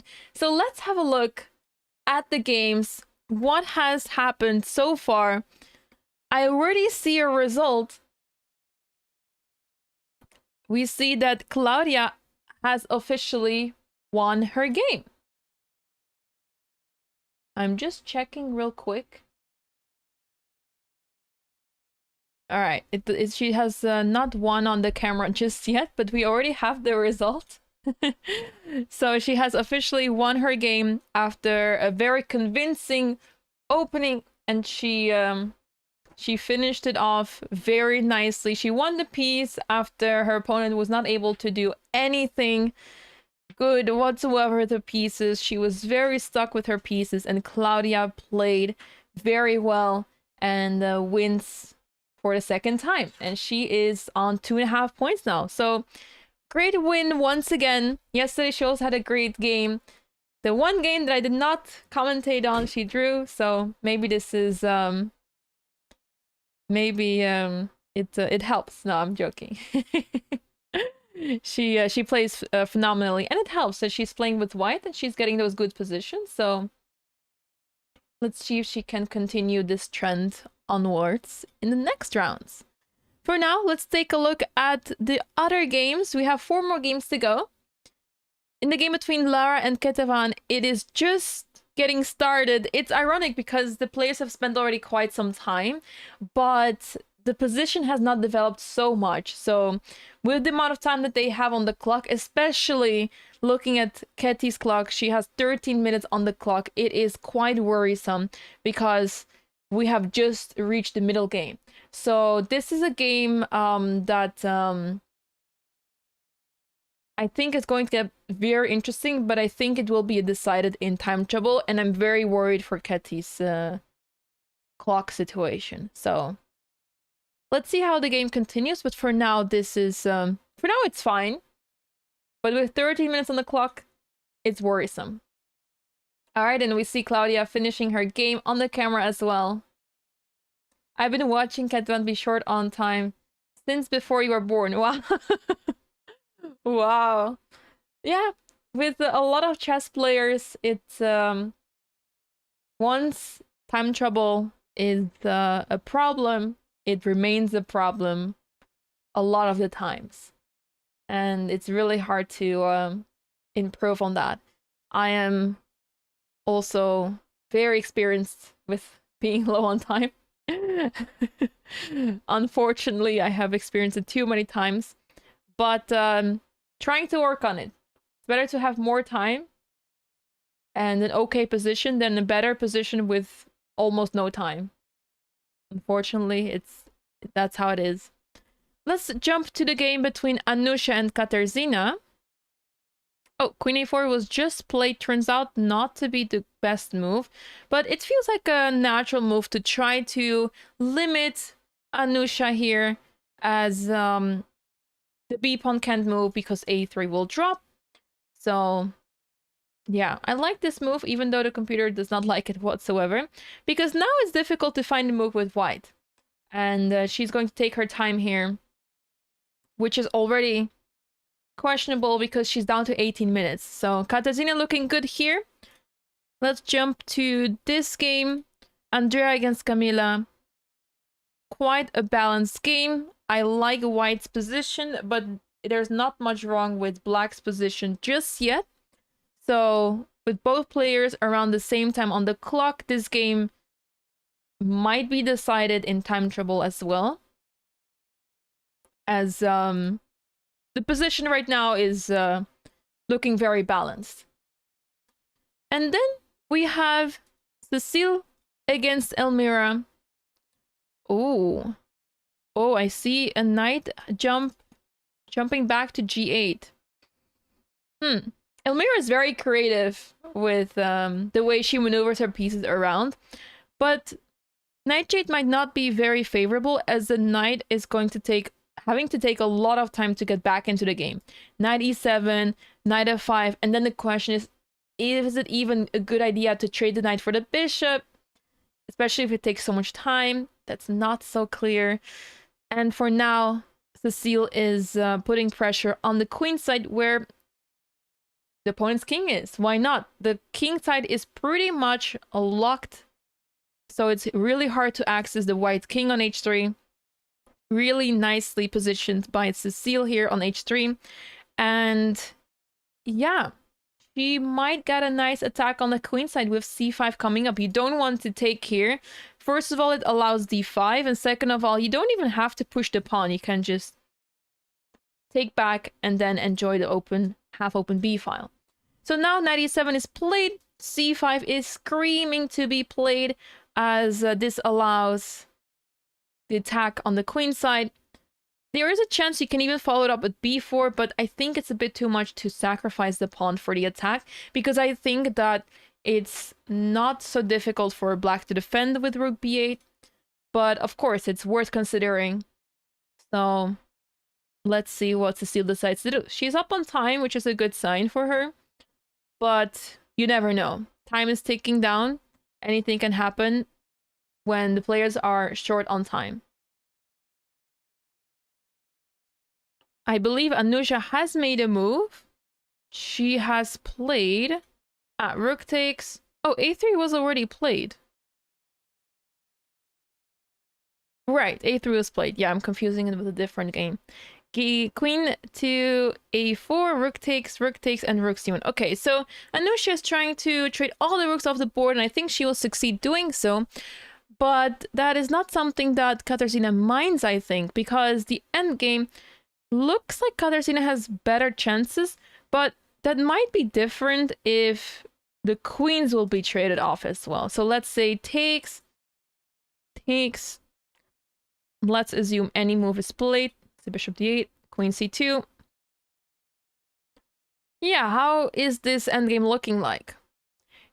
You would think that two bishops are better against knight and bishop, but in this position, I would not be so sure, because this knight can get tricky. It can land on b5 or c4 and get very active this way. Perhaps we're playing for two results here. I'm more leaning towards a draw here, but I think the position is quite, yeah, it's equal. But black has chance to win, but if anyone has chance to win here, I would give it to black, because I don't see how white can generate some play, because even if you put the knight on c4, you can attack the pawn on d6, but it's easy for black to defend. So I would be very careful here with white. So let's see what they decide to play here.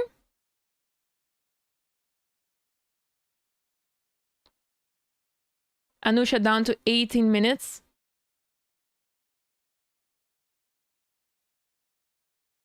But it's not a very difficult position. Some of the positions we've seen today, they look much more complicated. So being down to 18 minutes is not always a problem.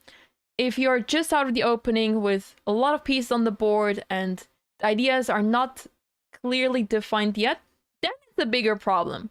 But here we have already reached a situation with only the queens and two pairs of minor pieces on the board. So a lot of pieces have been traded already, and that makes it a bit easier to play. So yeah, she also doesn't have many moves to choose from, so that makes it much easier to play. But you do have to figure out a way to activate this bishop, and I think it has to go very slowly. f1, e2, d1, and then try to get it to either b3 or somehow to a4 to get the light squared bishop in action too. And coming up with this plan might take some time. So let's see if Anusha manages to come up with this. But I think this is a good start, because we need to activate our pieces with white. Yes, white's pieces are not the greatest, but it's also difficult for black to punish this, because, yeah, the knight will slowly get back into the game. Perhaps with queen c2 is a good start. And then knight b3 can follow. So even though white's pieces are looking absolutely terrible, it's not the end of the world. Also, the queen is controlling the c file, so that might also be quite helpful.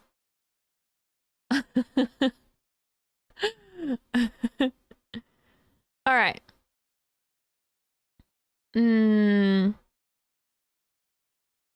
The games are heating up now. It's getting so exciting.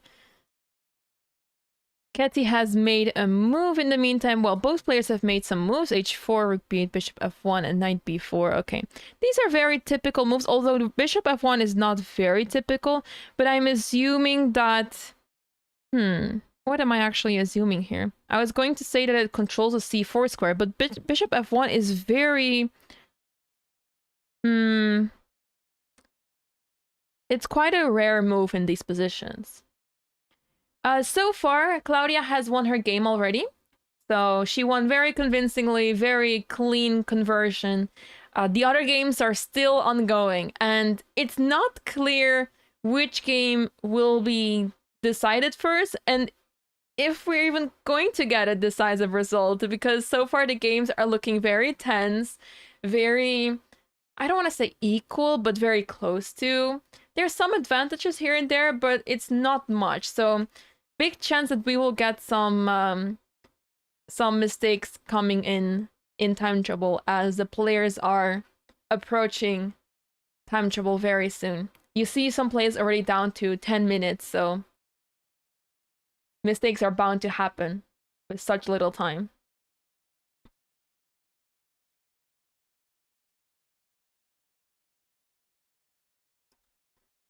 Yeah. Just quickly checking around. If you have any questions or you'd like to know anything, or you would want to analyze a particular game, or maybe there's a player you're specifically rooting for, let us know. I'll be happy to answer any questions from the chat.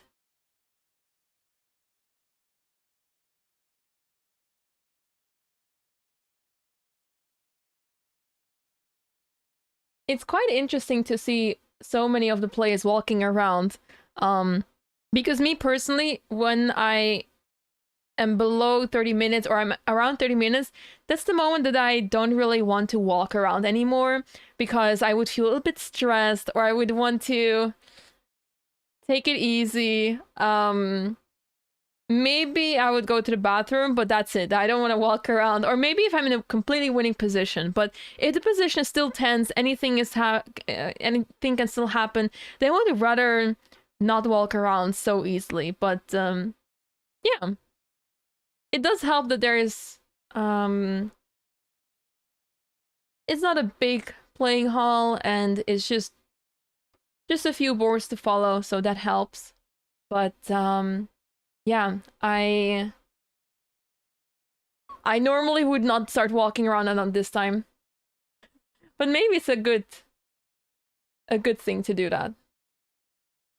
Players have got worse for time trouble since increments became so common.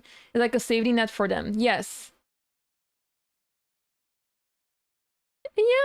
Some players get stronger in time trouble. I know some chess players, I'm not talking about myself, but I know there are some chess players who just play so much better in time trouble. It's very scary.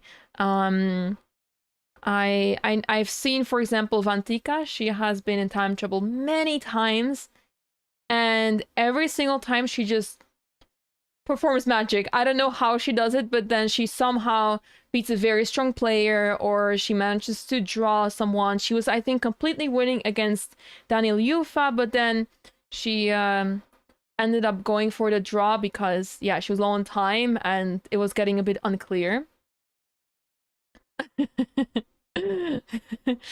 It can be a psychological trick to try to get low on time, to then trick the opponent into thinking that they have to make moves quickly as well. But that's quite a stretch. I would not want to sign up for that just to be low on time deliberately. That's too much.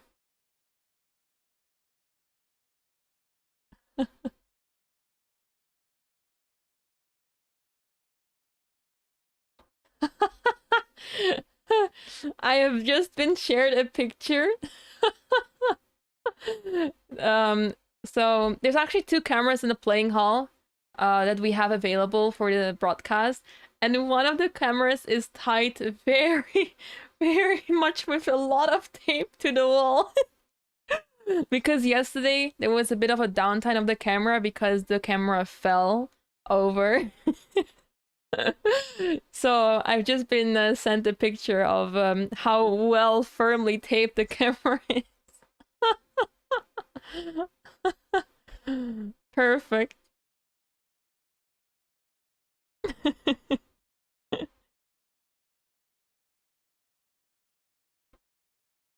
Okay, players are moving fast. 95 bishop 8 makes sense. Keeping this bishop is very nice. I mean, this bishop can be very strong on his diagonal.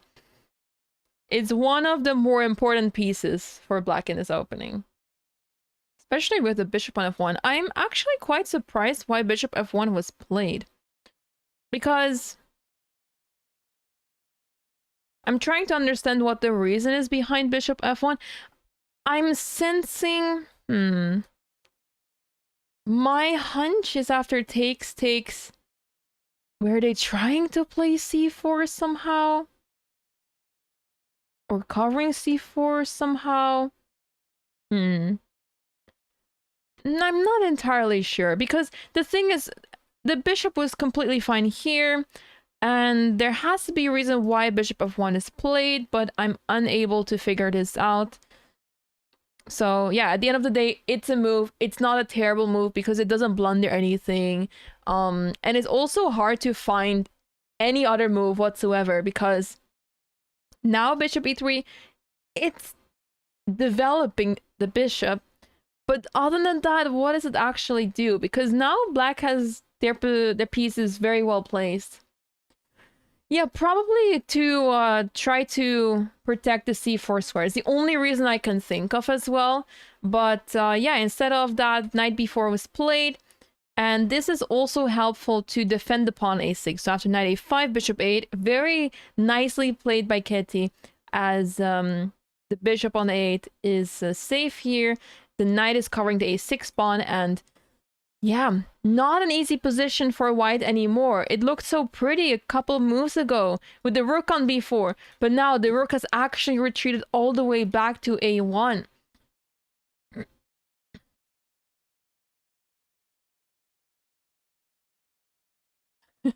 So in case you're wondering what the tournament location is, the players are competing at the ILEC Conference Center. Beautiful location. This is where the Mind Sports Olympiad is happening as well. Don't you worry if you don't like the room that they are playing in today. The players are moving to a different room because of some noise problems. The Mind Sports Olympiad has grown quite a bit, and that also comes with a bit of noise, and unfortunately it has been affecting the players in this tournament. So the players will be moving to a different room in the upcoming rounds. So maybe we'll like the next room instead.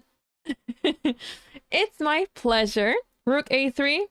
That's a lot of rook moves, but at least rook a3, it does defend the knight on c3. I think it's a very logical move. And maybe it gives the opportunity for the rook to go to b3. But yeah, there's definitely... It feels very off that the rook went all the way to a4, b4, then back to a1, and then to a3. So having 5 rook moves already so early on doesn't feel right, but so far... There's not that much wrong with white's position. But I would rather take the black pieces here. But I would not want to play this with 10 minutes on the clock. That's very challenging. So I'm curious to see how Keti will deal with that. Because 10 minutes is not a lot of time. Let's see how Katarzyna is doing. Okay, Anusha has found the idea to play bishop f1 to e2. Very nice. The bishop is getting active this way. King is safe on h7. So that's also very good. And now the question is, you know that you have a better position with black, but how do you actually continue here?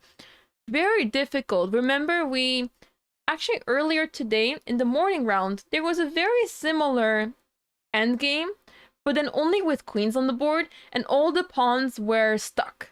So the kings could not access anything whatsoever, and it was just the queens moving around. And then at some point, the players agreed to a draw because the person that was actually having the advantage could not find the way to win.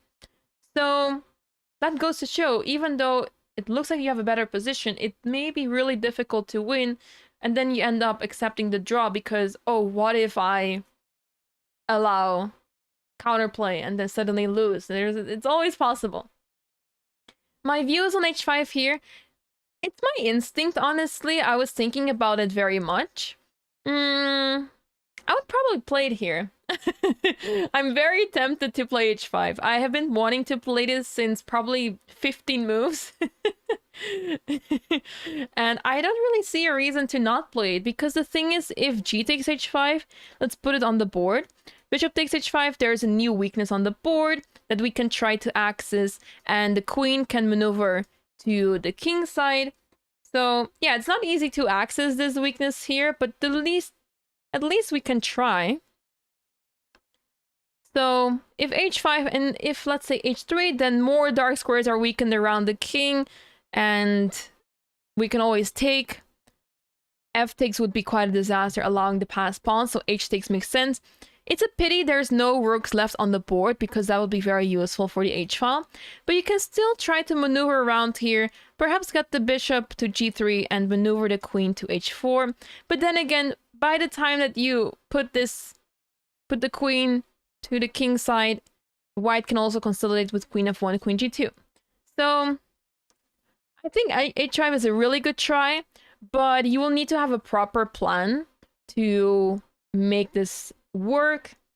And I think queen e7 is a great start, honestly, because it covers all these squares that the white queen was able to enter already. So you covered the c file this way, and also preparing h5. So in case that the king side opens, the queen is ready to attack. So I like this move, queen d7, preparing h5. That sounds good to me.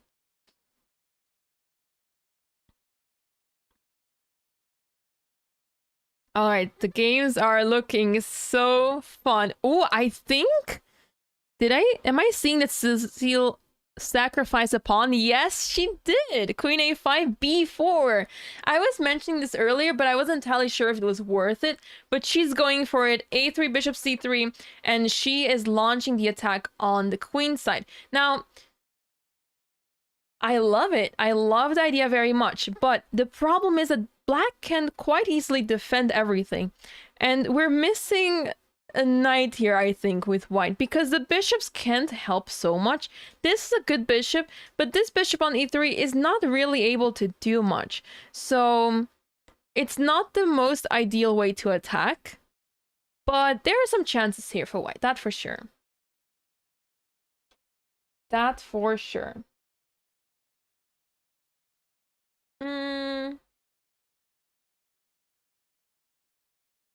All right.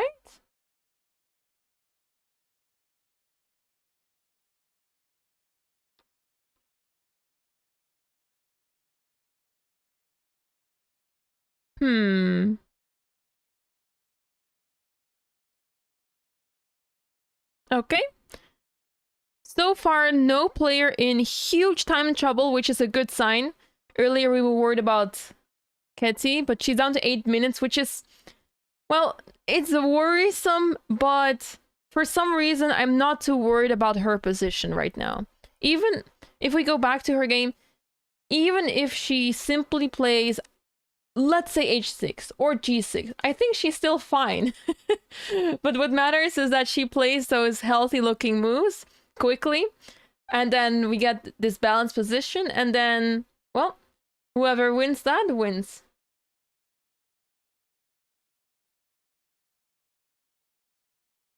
We're gonna be jumping around quite a bit between the games, because this is well, We're approaching time trouble. We're approaching time trouble. 8 minutes is not much. Yeah. Earlier, Lara was up more than an hour on the clock. She was in her preparation for the first 10 plus moves, and Ketty had spent already an hour after that. So, yeah, there was a big time difference here, but Ketty managed to close it a little bit together, close it down to, what is it, about 15 minutes? So yeah, that's great progress. Lara has been spending quite a lot of time and she has been making inaccurate moves. Mind you, that Lara Schulze, she is fighting for the WGM norm. I am not aware if she already has a norm. I was not able to find it online, but she does have a fantastic opportunity here to get the WGM norm. She is ranked second in this field, so she is one of the main contenders to get the WGM norm here. Yeah, it looks like there's a gazillion amount of pieces looking at d5, and most of them are from black. Only, well, you have pawn, knight, and rook looking right there, but then with black you have knight, another pawn, a rook, and a bishop, all looking at d5. So I think black is close to ready to push d5. One player had to figure out all of the board instead of playing from memory. This is true. Because Ketty had been spending all this time, she had figured it out all behind the board. And it was very noticeable that as soon as Lara was out of book, she started making mistakes. So it's also very typical, and that's the danger that comes with being well prepared, of knowing a certain preparation or a certain line well. You might know the moves well, but if you don't know how to proceed once you're out of prep, that's where it starts to get shaky, because yeah, that's you would rather want to be you know, you want to have some experience in the line, or you want to know what you're doing, basically.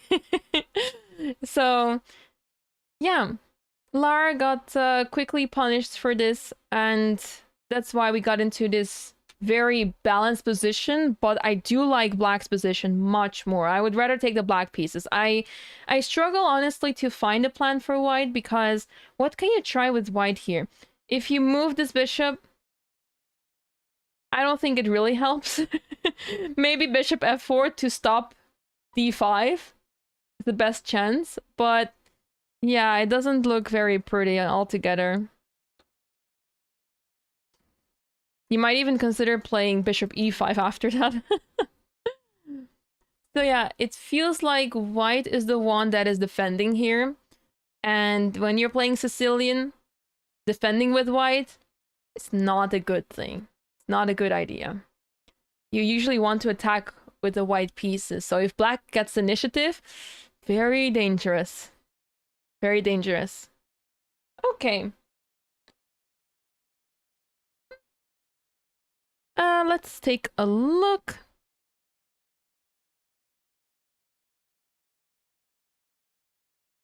Okay, I don't see games with major decisions that have to be made. Okay, bishop f4 played. That's what I was thinking as well, to at least stop d5 from happening. You would not want to play e5. Well, I guess it's possible to play e5, but since we already have the bishop on an f6, it feels like it would be unnecessary to play e5. I'm more of a fan of bishop e5. I know that with bishop takes and pawn takes, it looks like white has the better position because double pawns. But every single time I get such a similar position, such as this one, I just struggle to figure out what to do, how to proceed from here. I have this weak square on d4 that my opponent can access. I don't have any squares available to access with my pieces. So yeah, this feels already very unpleasant. It feels very, very unpleasant here. So I would not want to take. But do I have a better option here? Well, the thing is that once the bishop moves, there's always going to be d5. So, tough game for white. But for now, black to move. Let's see what she decides to do here. She's down to 7 minutes, so... Ooh. I forgot that I can see in the future, guys. I have... So all the cameras and the moves are all delayed by 15 minutes. So, for fair play reasons, of course, it's a very serious tournament. But I do see the camera that is not delayed. And I was thinking, oh, I do see a piece on e5. But that is 15 minutes in the future. I was thinking, wait, what happened? But yeah, something has been played to e5. Oi! Oh, hey, that's the arbiter sharing us the picture of the camera. Don't worry, I will not spoil anything.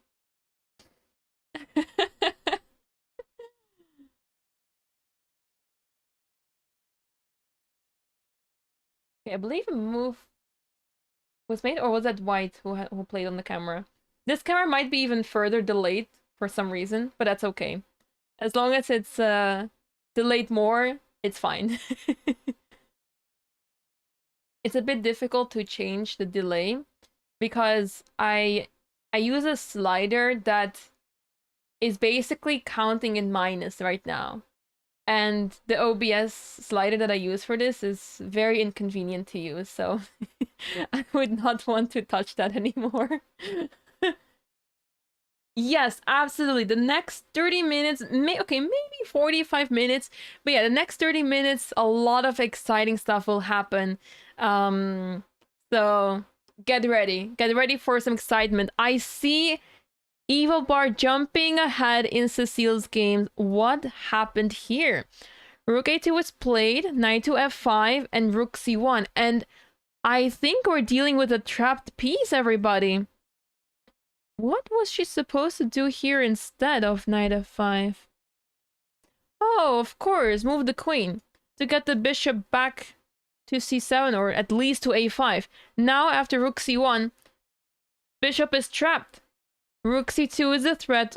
Well, not queen c2, because you have to keep defending this. Rook c2, big threat. I don't see how to defend the piece anymore.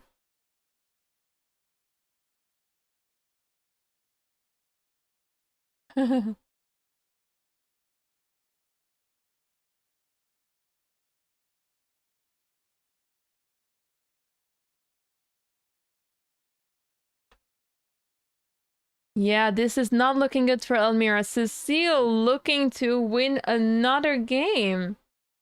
She is targeting this bishop, and I'm failing to see how Elmira can try to save this. I mean, you can try with b5 and b4, but I'm not sure if that's something you want to play, because with b5, b4, it's open house on the queen side. It's access to everybody. Anyone and everybody can join the party on the queen side, and that's not a good thing for this very sad king on a8.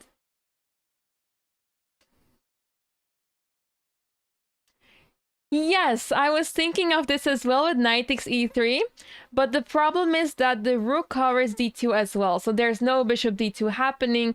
It doesn't particularly help. So rook c2 is still the threat, and it's impossible to help. You can try with bishop b4 because the pawn is pinned, right? The rook is hanging. But the bishop is not really going anywhere. You can simply defend the rook. Rook cc2 or queen f2 even. And now this is the threat. So the bishop has to go back. And this is losing the piece for sure. So looking good for Cecile.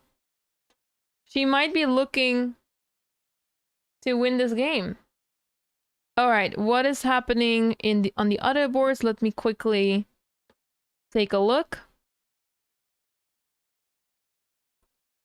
So much tension. Oh my goodness. A pawn on c6. Let's dial back real quick. What happened here? Bishop c8. Okay, black is playing very passively, but makes sense because you don't have many other moves available. c6. Okay. Funnily enough, black is fine here. And it mostly has to do with the fact that it's just impossible to push this pawn forward. I mean, you can push it to c7, but you're not going to get very far. So now the queen is under attack, so you would probably have to play queen c7. If queen a5, perhaps c7 is a problem. Oh, d4 on the board. Okay, that is also very logical. Okay, the battle of the pawns. Which pawn is superior, c6 or d4? We have yet to find out, but for now... I wonder which side I would rather play here. Something feels good about black's pieces. You can call me crazy for this, but I just like the knight and bishop over here. For some reason, it's just telling me that this is something you would want to play with black. But I feel crazy for saying this. I feel quite crazy for saying this because, of course, white's pieces are much better. Rook and queen over here are not doing much. The bishop is quite sad on c8. But yeah, for some reason, I really like the knight and bishop over here. And white's pieces seem to be doing exactly nothing. So yeah, there remains to be seen, but difficult situation for Andrea, I think, because it's hard to find good squares for the pieces. It's hard to find a good idea with white. So yeah, let's see how this game fares as she's down to 5 minutes now. Ooh, it's getting very tense, everybody. Okay, we're probably going to be switching around a lot now because I see Ketsi down to 3 minutes, Anusha down to 5, Andrea also down to 5 now, Elmira down to 9, but she's already in a much worse position, so... Oh, c7 played, okay. Oh, this is... I was thinking about this, but something tells me you can just take this pawn. But I didn't want to calculate this just yet. But now we're going to calculate it. What is exactly happening? Because there's a piece hanging here, but also here. But we can also just take. And if we take, because there's this hanging. So rook takes, then d takes, pawn takes.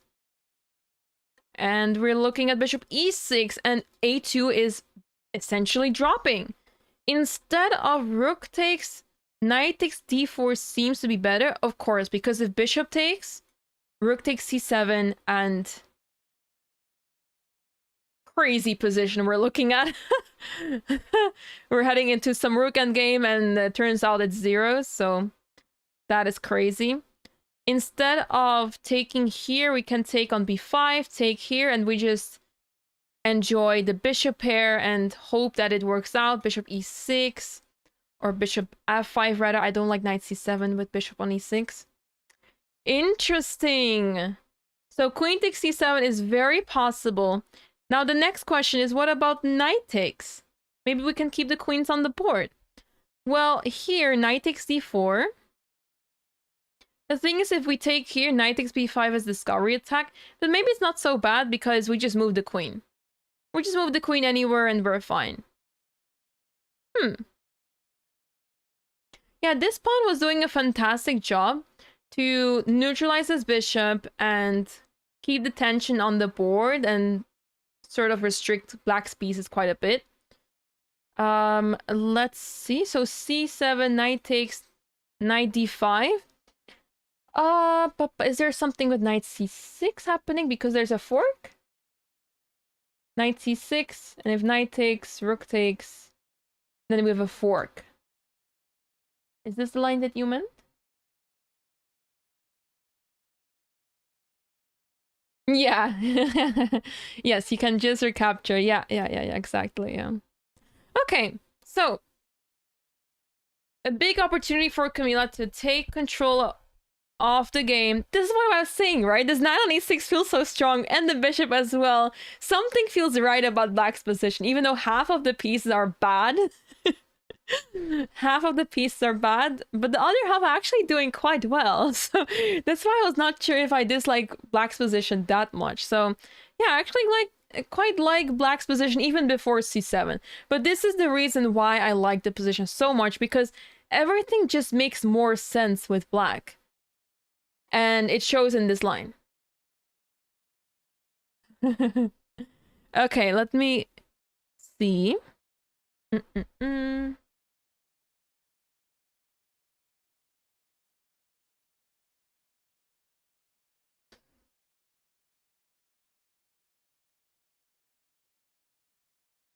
Oh, rook d5. The white pawn survives another day. Rook d5, actually very logical move, because you want to play rook c5. Wow, this is getting very tricky, guys. This is crazy, because now there's two pieces hanging. Wow. And if you play bishop c6, rook c5. Uh-oh. And Andrea being down to 4 minutes. This is a nightmare with 4 minutes on the clock. An absolute nightmare. Can you guys find the move that white should play here? Because I have a feeling there's only one move that can save the day for white. It feels like it's such a concrete position. There has to be only one move that works. Let's try to figure it out together.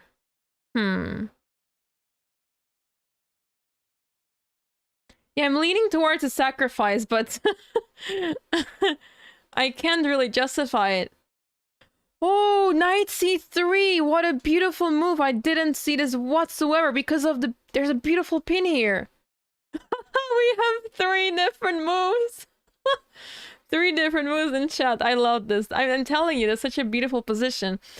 And so many moves look so interesting. But I like knight c3 a lot. I didn't consider this whatsoever. The only thing I'm worried about is rook c5 here. Yeah, I think this is too much with double threats over here. I think white is losing a piece here. Yeah. So knight c3 is not it. What about queen c6? I was also thinking about this. Turns out it's not good enough. Maybe you just... Do we have bishop b7? Yeah, okay. I was thinking maybe there's something with promoting and some sacrifice, but turns out this is also not good. Bishop c6? And also not good. I have not seen the move yet, so... Oh, simply d takes e3 here. Oh yeah, of course. So if rook c5 here, then I think you're on to something. With queen takes, knight takes, and knight takes d4, was it? Okay, maybe not knight takes, but it's maybe bishop takes. Yeah, bishop takes is a bit better. And apparently this is not lost for white. So that is a very nice find. But yeah, bishop c6, d takes e3 simply. So, as we have moves now on the board. Wow! Wow! The move that was played here. Apparently there's 2 moves that are not losing for black. I mean for white, sorry. One move is knight takes d4. To then play bishop c4. Okay, that is some computer stuff. But the other move is bishop h6.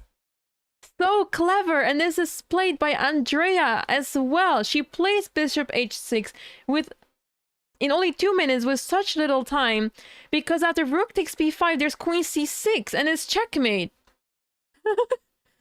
This is fantastic. She's threatening to take the rook here, and then threatening to deliver checkmate, and there's nothing that black can do about this. That is a fantastic find. What a move, bishop h6.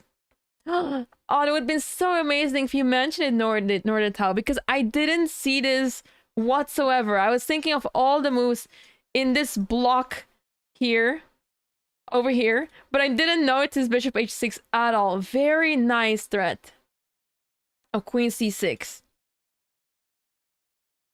Wow. Welcome in. Hello. Welcome to the broadcast of the 11th Menchik Memorial. Welcome in. You're just joining at the right time because now we're in time trouble situation. Most of the games are in big time trouble, and a lot can happen now. A lot is going to happen. I'm sure of it. Okay, so things are heating up also on this board between Lara and Ketty. So we left off around here. Bishop e5 was played. Bishop g5, as I mentioned, taking does not feel right at all, but moving away feels worse because this bishop is a monster. The rook e8, bishop e3, now d5 was played.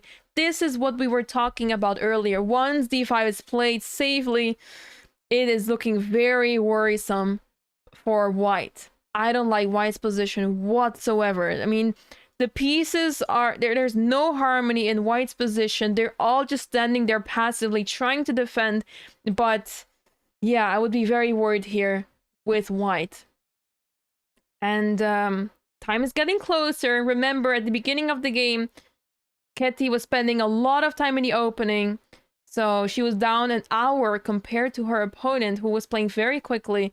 And she managed to bring the time difference down to less than 10 minutes. Was this the piece on d5 that you saw? I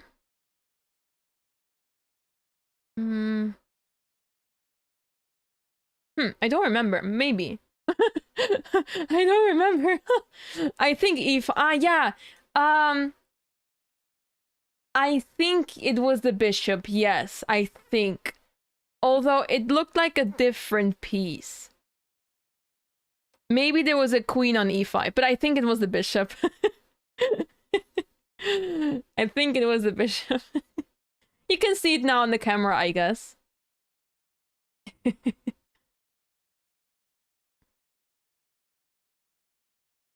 All right.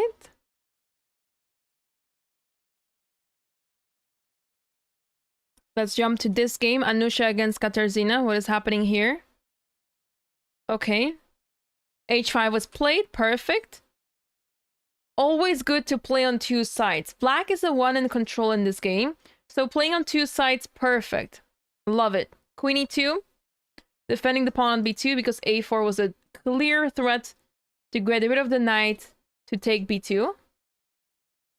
Okay. Yeah, okay. I do see the screen much bigger size, so that helps.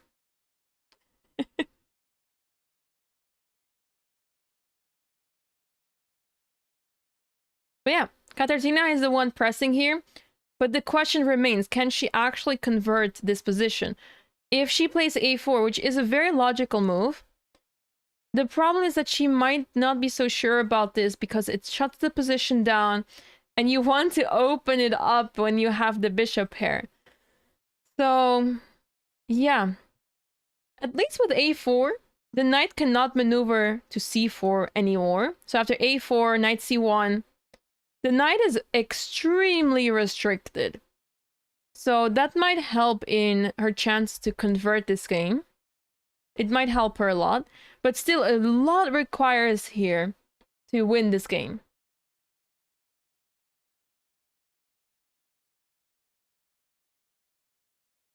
A lot is required to win this game.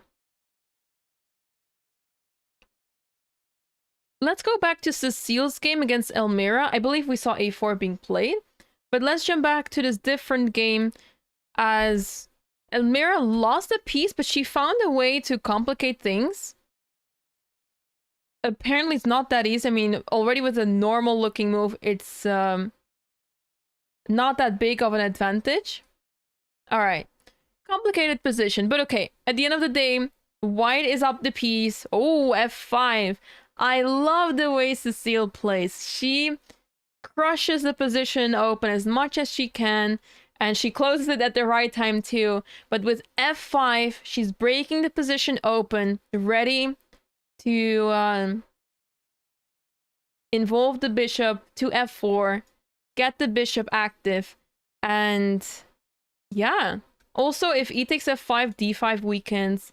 If knight takes, well, you can take the pawn, but we will gladly put the bishop there. Actually, I just realized the knight is defending the pawn on c4, so now we can simply take on c4, and we're happy. So, and if pawn takes here, of course, bishop f4, and we're happy once again. So, love this move. Very well done. But, yeah. Let's see if she can convert this, but I believe that she can do it. And good to know that Cecile would also be competing for the WGM norm. She has a 1.5 out of 2. And if she wins this game, she would be on 2.5. And she would be beating one of the WGMs, one of the high-rated players. So that's a really good... It would be a really good win for her. Helping her to get more points as she tries to reach... I think it is required to reach 7 points to get the norm, the WGM norm. So that's a lot of points you have to rack up in the tournament. You can barely spoil any points here. I don't think I have played Cecile actually in person. I don't think so. I at least cannot recall. I do remember she had a very successful youth.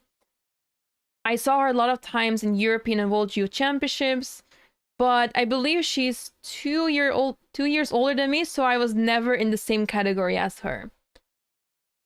Because the categories would go under 10, under 12, under 14, so you either have people from your year or a year younger or a year older, but never 2 years apart, unless you play the high category yourself, which I didn't. So, yeah, that's why I never faced her, actually. Thank you, Snow Leopardo, for the 5 gifted. Thank you so much. Thank you very much for the support. That's very kind. There's a lot of action happening on the live camera. I will spare you the details, everybody, but stay tuned because in 15 minutes it's getting really tense and exciting. So stay tuned. We're going to see a lot of action happening right now. Knight takes a5 on the board, rook takes c4. So this is actually played. And well, you would say this is completely winning, but I'm not fully convinced just yet because the bishops still need to get active.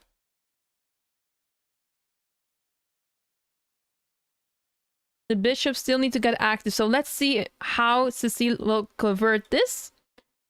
Let's take a look. Okay, one pawn is taken. Elmira is just taking pawns. And rightfully so.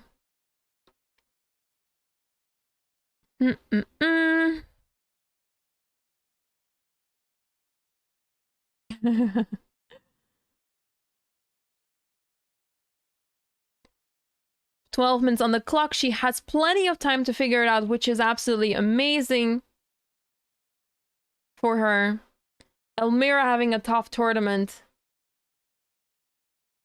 But I know that she can come back from this. Yeah, if all else is not possible, taking material is always a good idea to try to get back into the game. Because if your opponent makes a mistake, we have some material for it.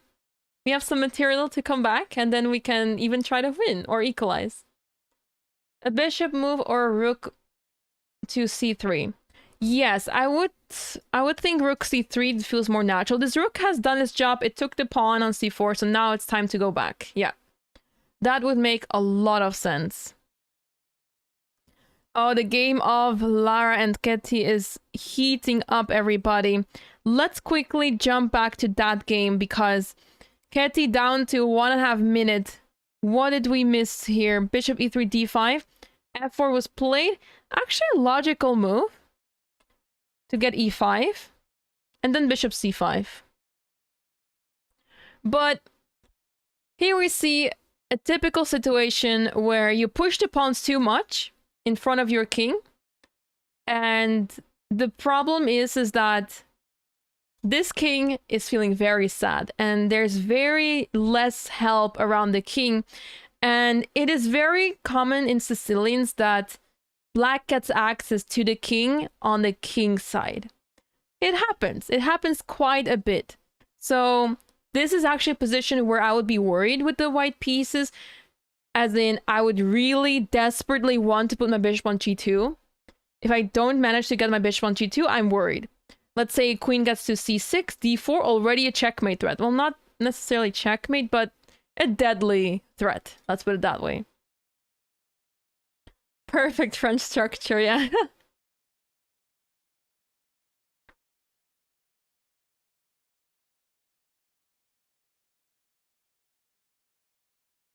Okay. So, Keti now down to 40 seconds. Rook d2 played. I guess this prepares knight d1 and also protects c2. Rook d8 on the board.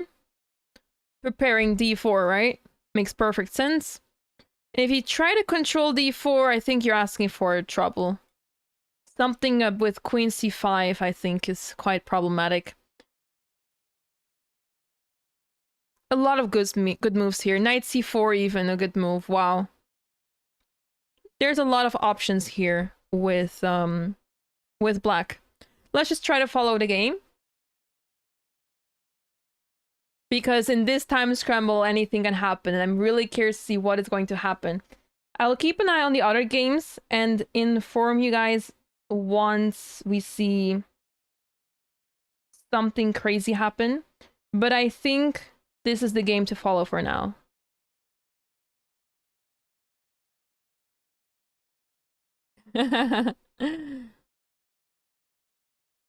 Yes, it's funny because Ketevan, her name is also known as Keti, so and she's also originally from Georgia, so yeah, they share the same name and the same country, but now Ketevan, well, that's her, I guess, official name, but she's also known as Keti, and Ketevan is playing for Scotland now, and she lives there, so yeah, that's why the Scottish flag.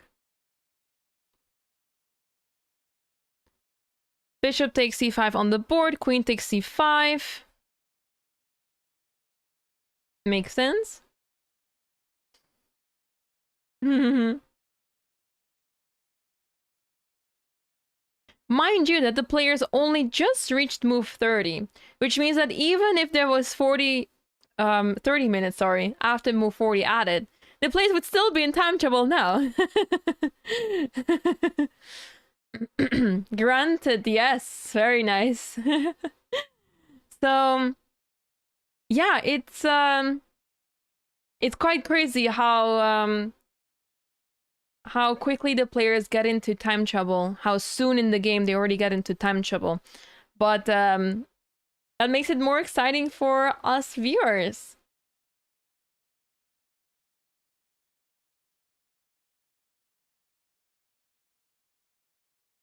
King h2 on the board. It's barely surviving over there. It feels like black is completely winning, but just needs that one final blow in the position, but I'm not seeing it. So if you play d4, you allow knight e4 to be played. That is not helping quite. Yeah,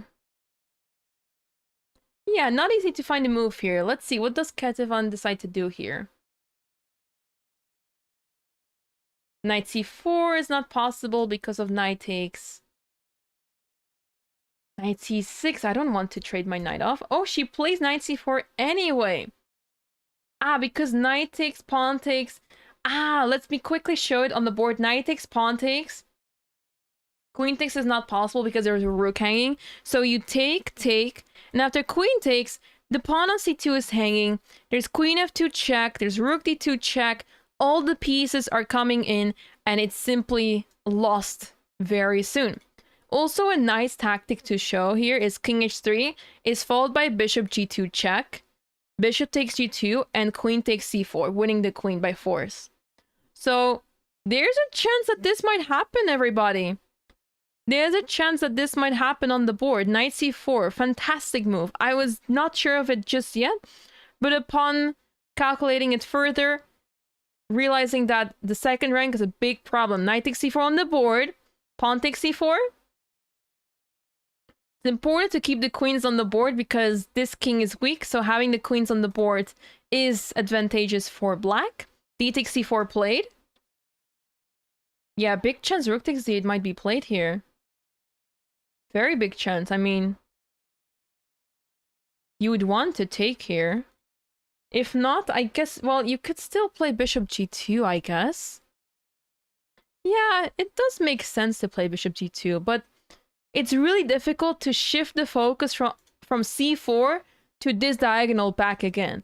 Because Lara was so focused on this diagonal with the bishop, eyeing on c4, so she might be looking to grab that pawn at some point. Oh, interesting. Rook takes d8, rook takes d8, and knight e4 is also possible. But once again, yeah, it does look a bit scary. But it might be helpful too. Let's see what she decides to do here.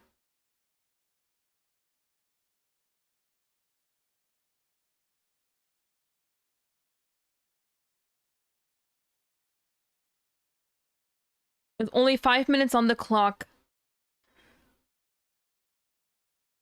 Not a fun position to be in. I mean, she had such a nice time advantage earlier. And to then get into this position and your opponent is still surviving, holding on, doing so well. Oh, it's not a nice feeling.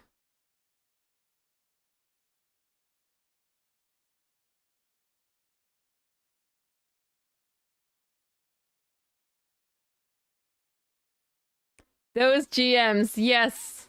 Yeah, Ketevan, actually, we were talking about this earlier. She actually crossed 2500 and she had already, by then, achieved 3 Grandmaster norms. So she got the GM title the normal way. She achieved 3 Grandmaster norms, then crossed 2500, and that's when she was able to apply for the title and receive it shortly after. So yeah, that's amazing to see. I mean, it was in 2009, already so long ago, that she got the title, and it's so nice to see that she's still playing, still competing, and yeah, she's doing well too. I mean, her rating may suggest otherwise, but with how things have changed, chess has changed so much in the last 2 decades that, yeah, you really have to keep it up in terms of opening preparation. Preparation in so many different ways. Chess has gotten much more unforgiving than in the past. So it's much more difficult to play chess now. But okay, she still has her strength. She's still a very strong and practical player. So she is definitely not to be underestimated, even when just looking at the rating. Bishop g2 is on the board. Very nice move by Lara, trying to trade pieces, because I think that's the best chance she has here. She has quite a weak king, so any trade is good trade. So, yeah. That'll be good.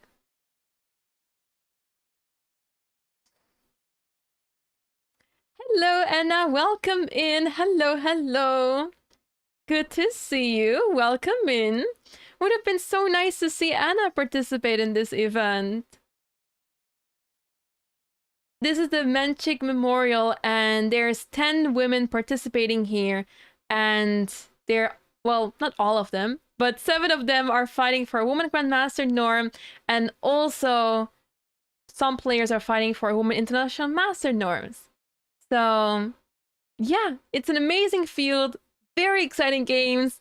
The time control offers us great games, very exciting games, because we don't get extra time after move 40. So the 90 minutes is what they have to deal with. And Only 30 seconds after every single move. Thank you, Anna. Thank you.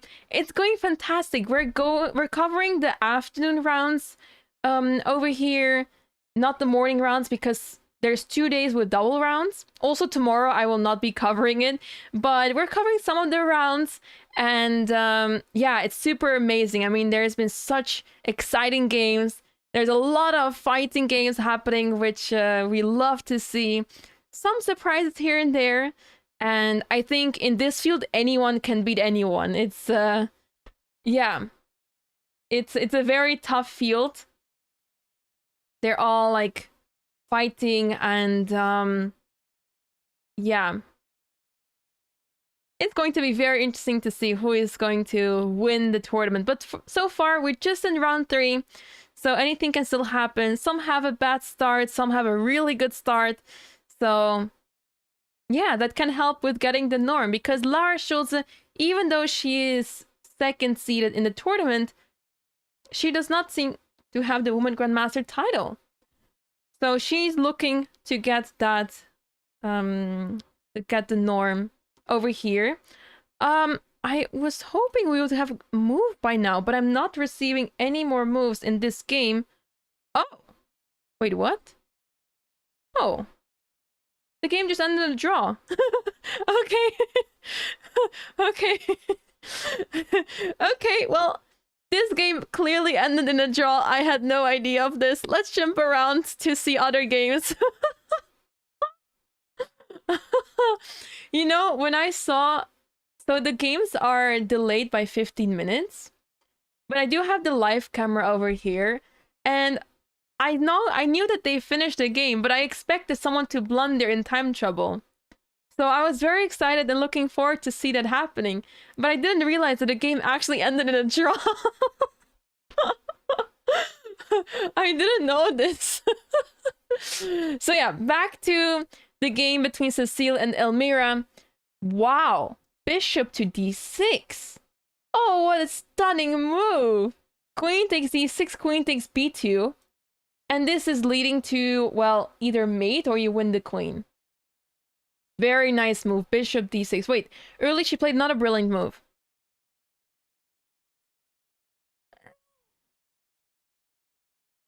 Okay, it is a brilliant move because there's a queen hanging. So rook takes f2. Then there would have been this check here. King a6. Where is the mate? Check here, king here, bishop here, king here. And then mate. Wow! Fantastically played by Cecile. Wow. Very well calculated. Knight to d6. Bishop takes d6. Rook takes f2. And she's going for this. She's going for the checkmate once again. And we will have it on the board. Wow. Cecile, what a wonderful game.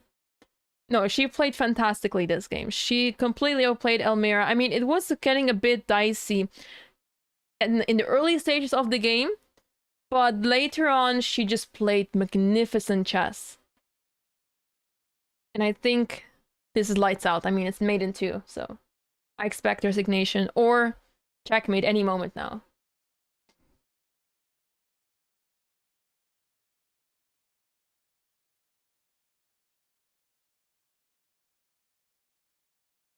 Who is leading so far? So this morning we had round 2 of the tournament. This is round 3. So we didn't catch the action of round 2, but this morning Claudia drew her game. And she is currently in the lead. I was expecting someone to join the lead. She's going to be leading together with Cecile Haussernot. So they will be both on 2.5 out of 3. It's still early, anything can still happen, but yeah. Most of the favorites are doing well, or doing as they should in the tournament. We see a lot of people around the board of Cecile and Elmira on the bottom right as the game is about to finish.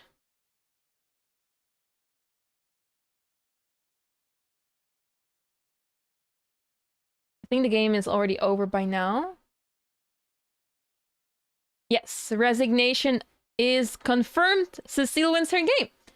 Very nice game by Cecile. Unfortunate for Elmira, she hasn't had a good tournament so far, but we're looking forward to see her bounce back, as we know she's a fighting player, and I know she can do it.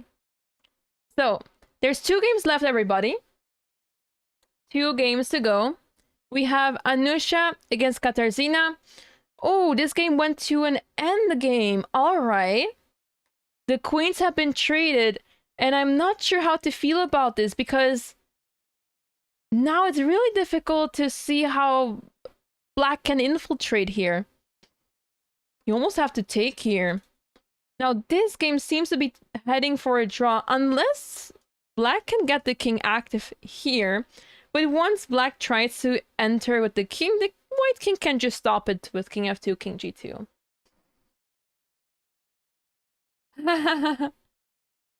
Yeah, actually, it was a draw between 2 Polish players. It was Klaudia against Katarzyna, and they drew the game. It was a very good game by both players. Katarzyna played really well. She had the upper hand, but then at the end, it fizzled out into an end game that was very drawish. So they made a draw. It was a fighting game, though. But yeah, a draw between the 2 Polish players, and now they don't face each other anymore in the tournament. So, yeah, this game might be heading to a draw, actually. Let's take a look at the other game. Also, both players very low on time here. Wow, a lot of craziness has happened here. Remember bishop h6, we were looking at this position where the trick is that after rook takes b5, queen c6, attacking the rook and threatening mate on the back rank. So that is not a good idea to take the bishop on b5. Bishop h6, rook c5, queen d3. Okay, so c7 was captured. Some tricks here and there happening. Takes. And now, oh, rook c1 was not the right move. Ooh, bishop takes g7 was important to include first, to then take the knight here, and yeah, it would help with the threats apparently. What happened instead? Queen f5? Ah, and now knight takes b5. And now this knight is pretty strong. Knight takes e4, king takes. And basically the game has fizzled out quite a bit, although now black is the one pressing. Hold on. Hold on a moment. So the rook is pinning the knight here. But okay, you have to be careful. You cannot just play king f6 here. So let's say, I don't know, pawn here, king f6, you lose the material with knight e4 check. So don't get the king in that quickly. I guess playing rook c4 first and then king f6 would help. Also, actually, that doesn't help, because with rook c4, you play king f6, there's knight d5 instead. All right, let's go back to the game. Maybe we will see some more moves now, as the players are in huge time trouble.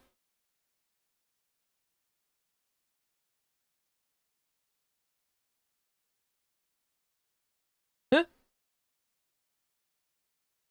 Wait, what? Huh? Surely that's a DGT error, right?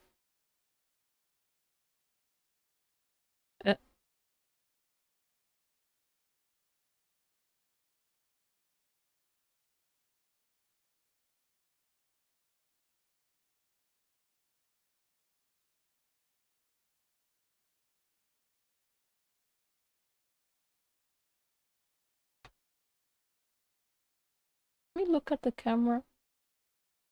Huh? Surely 92 happened, yeah? Surely.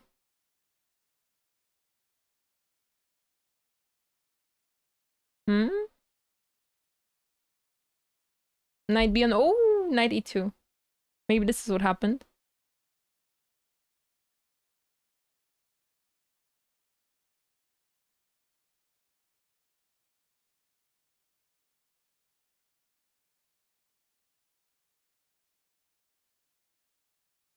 Yeah, I'm waiting for a black's move, because then maybe it can be a reset. So let's see.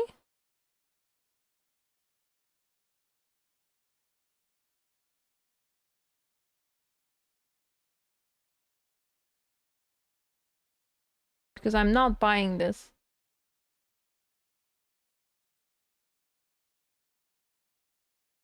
Doesn't help if there's no move played.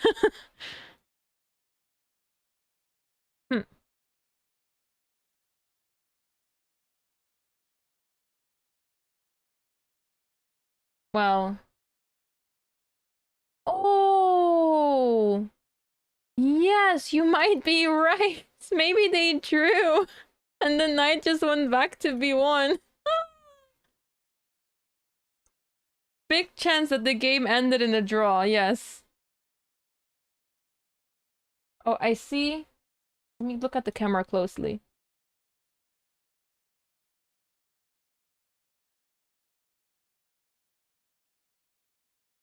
Yeah, looks like they made a draw, at least.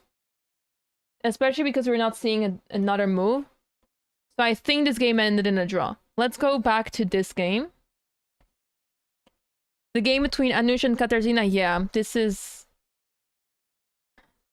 nearly impossible to lose. I mean, if you flag it with the white pieces, you will still lose the game, of course. But it's nearly impossible to make any progress here. It's impossible. Yeah. This game is ending in a draw, which would be not a good result by Anusha. She has been playing really well this tournament. She's just a bit short to get better results because she has been getting the advantages in her games, but just coming a little bit short to actually win her games. So it would be fantastic to see her do well in this tournament. She is the lowest rated player of the field with 2016 rating. It would be amazing to see her do well. If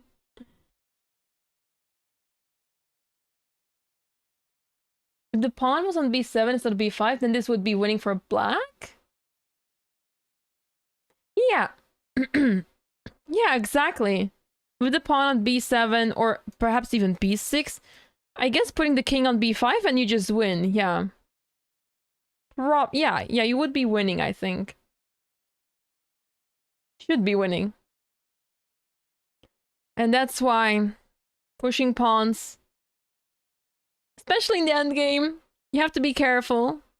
Unless it's a passed pawn, then of course we push the pawn. But if it's not a passed pawn, we might want to hold back from pushing the pawn just yet.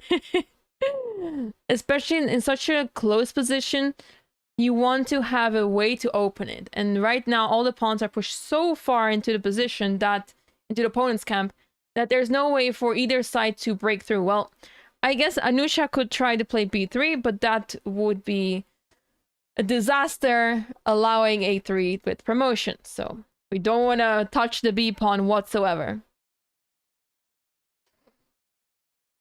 Yeah, you're actually correct, Team Solver. It was in this position that b5 was played, and that was a mistake, which happened about 10 plus moves ago. So, yeah, and then the final mistake was trading queens because there's absolutely no way you can win in this position. Well, turns out bishop e3 was still a chance, but yeah, it has to be very, very low chance of winning. So this is what happened in the meantime. Yeah, they're just moving the pieces back and forth, and I expect this game to finish very soon now.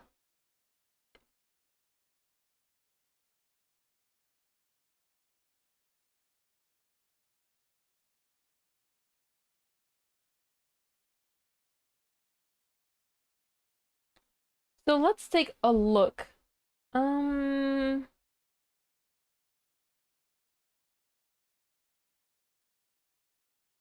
So with the other game, assuming that was a draw as well. Okay. Well, I think... Okay, this game will probably end in a draw, but let's just wait it out a little bit to see if anything changes. But I am assuming this is ending in a draw. And assuming that this game ends in a draw, we will now have two leaders in the tournament. Cecile Haussernot and Klaudia Kulon, both on 2.5 out of 3. Fantastic start for both of them. They might be looking for more here as especially Klaudia, she is the top seed of the tournament by quite a bit. So she's looking to get some rating in this tournament. And Cecile doing fantastic. She has had quite a tough pairing so far. She has faced 2 high-rated players already, and she's beaten them both. So she had a great day today, winning both her games.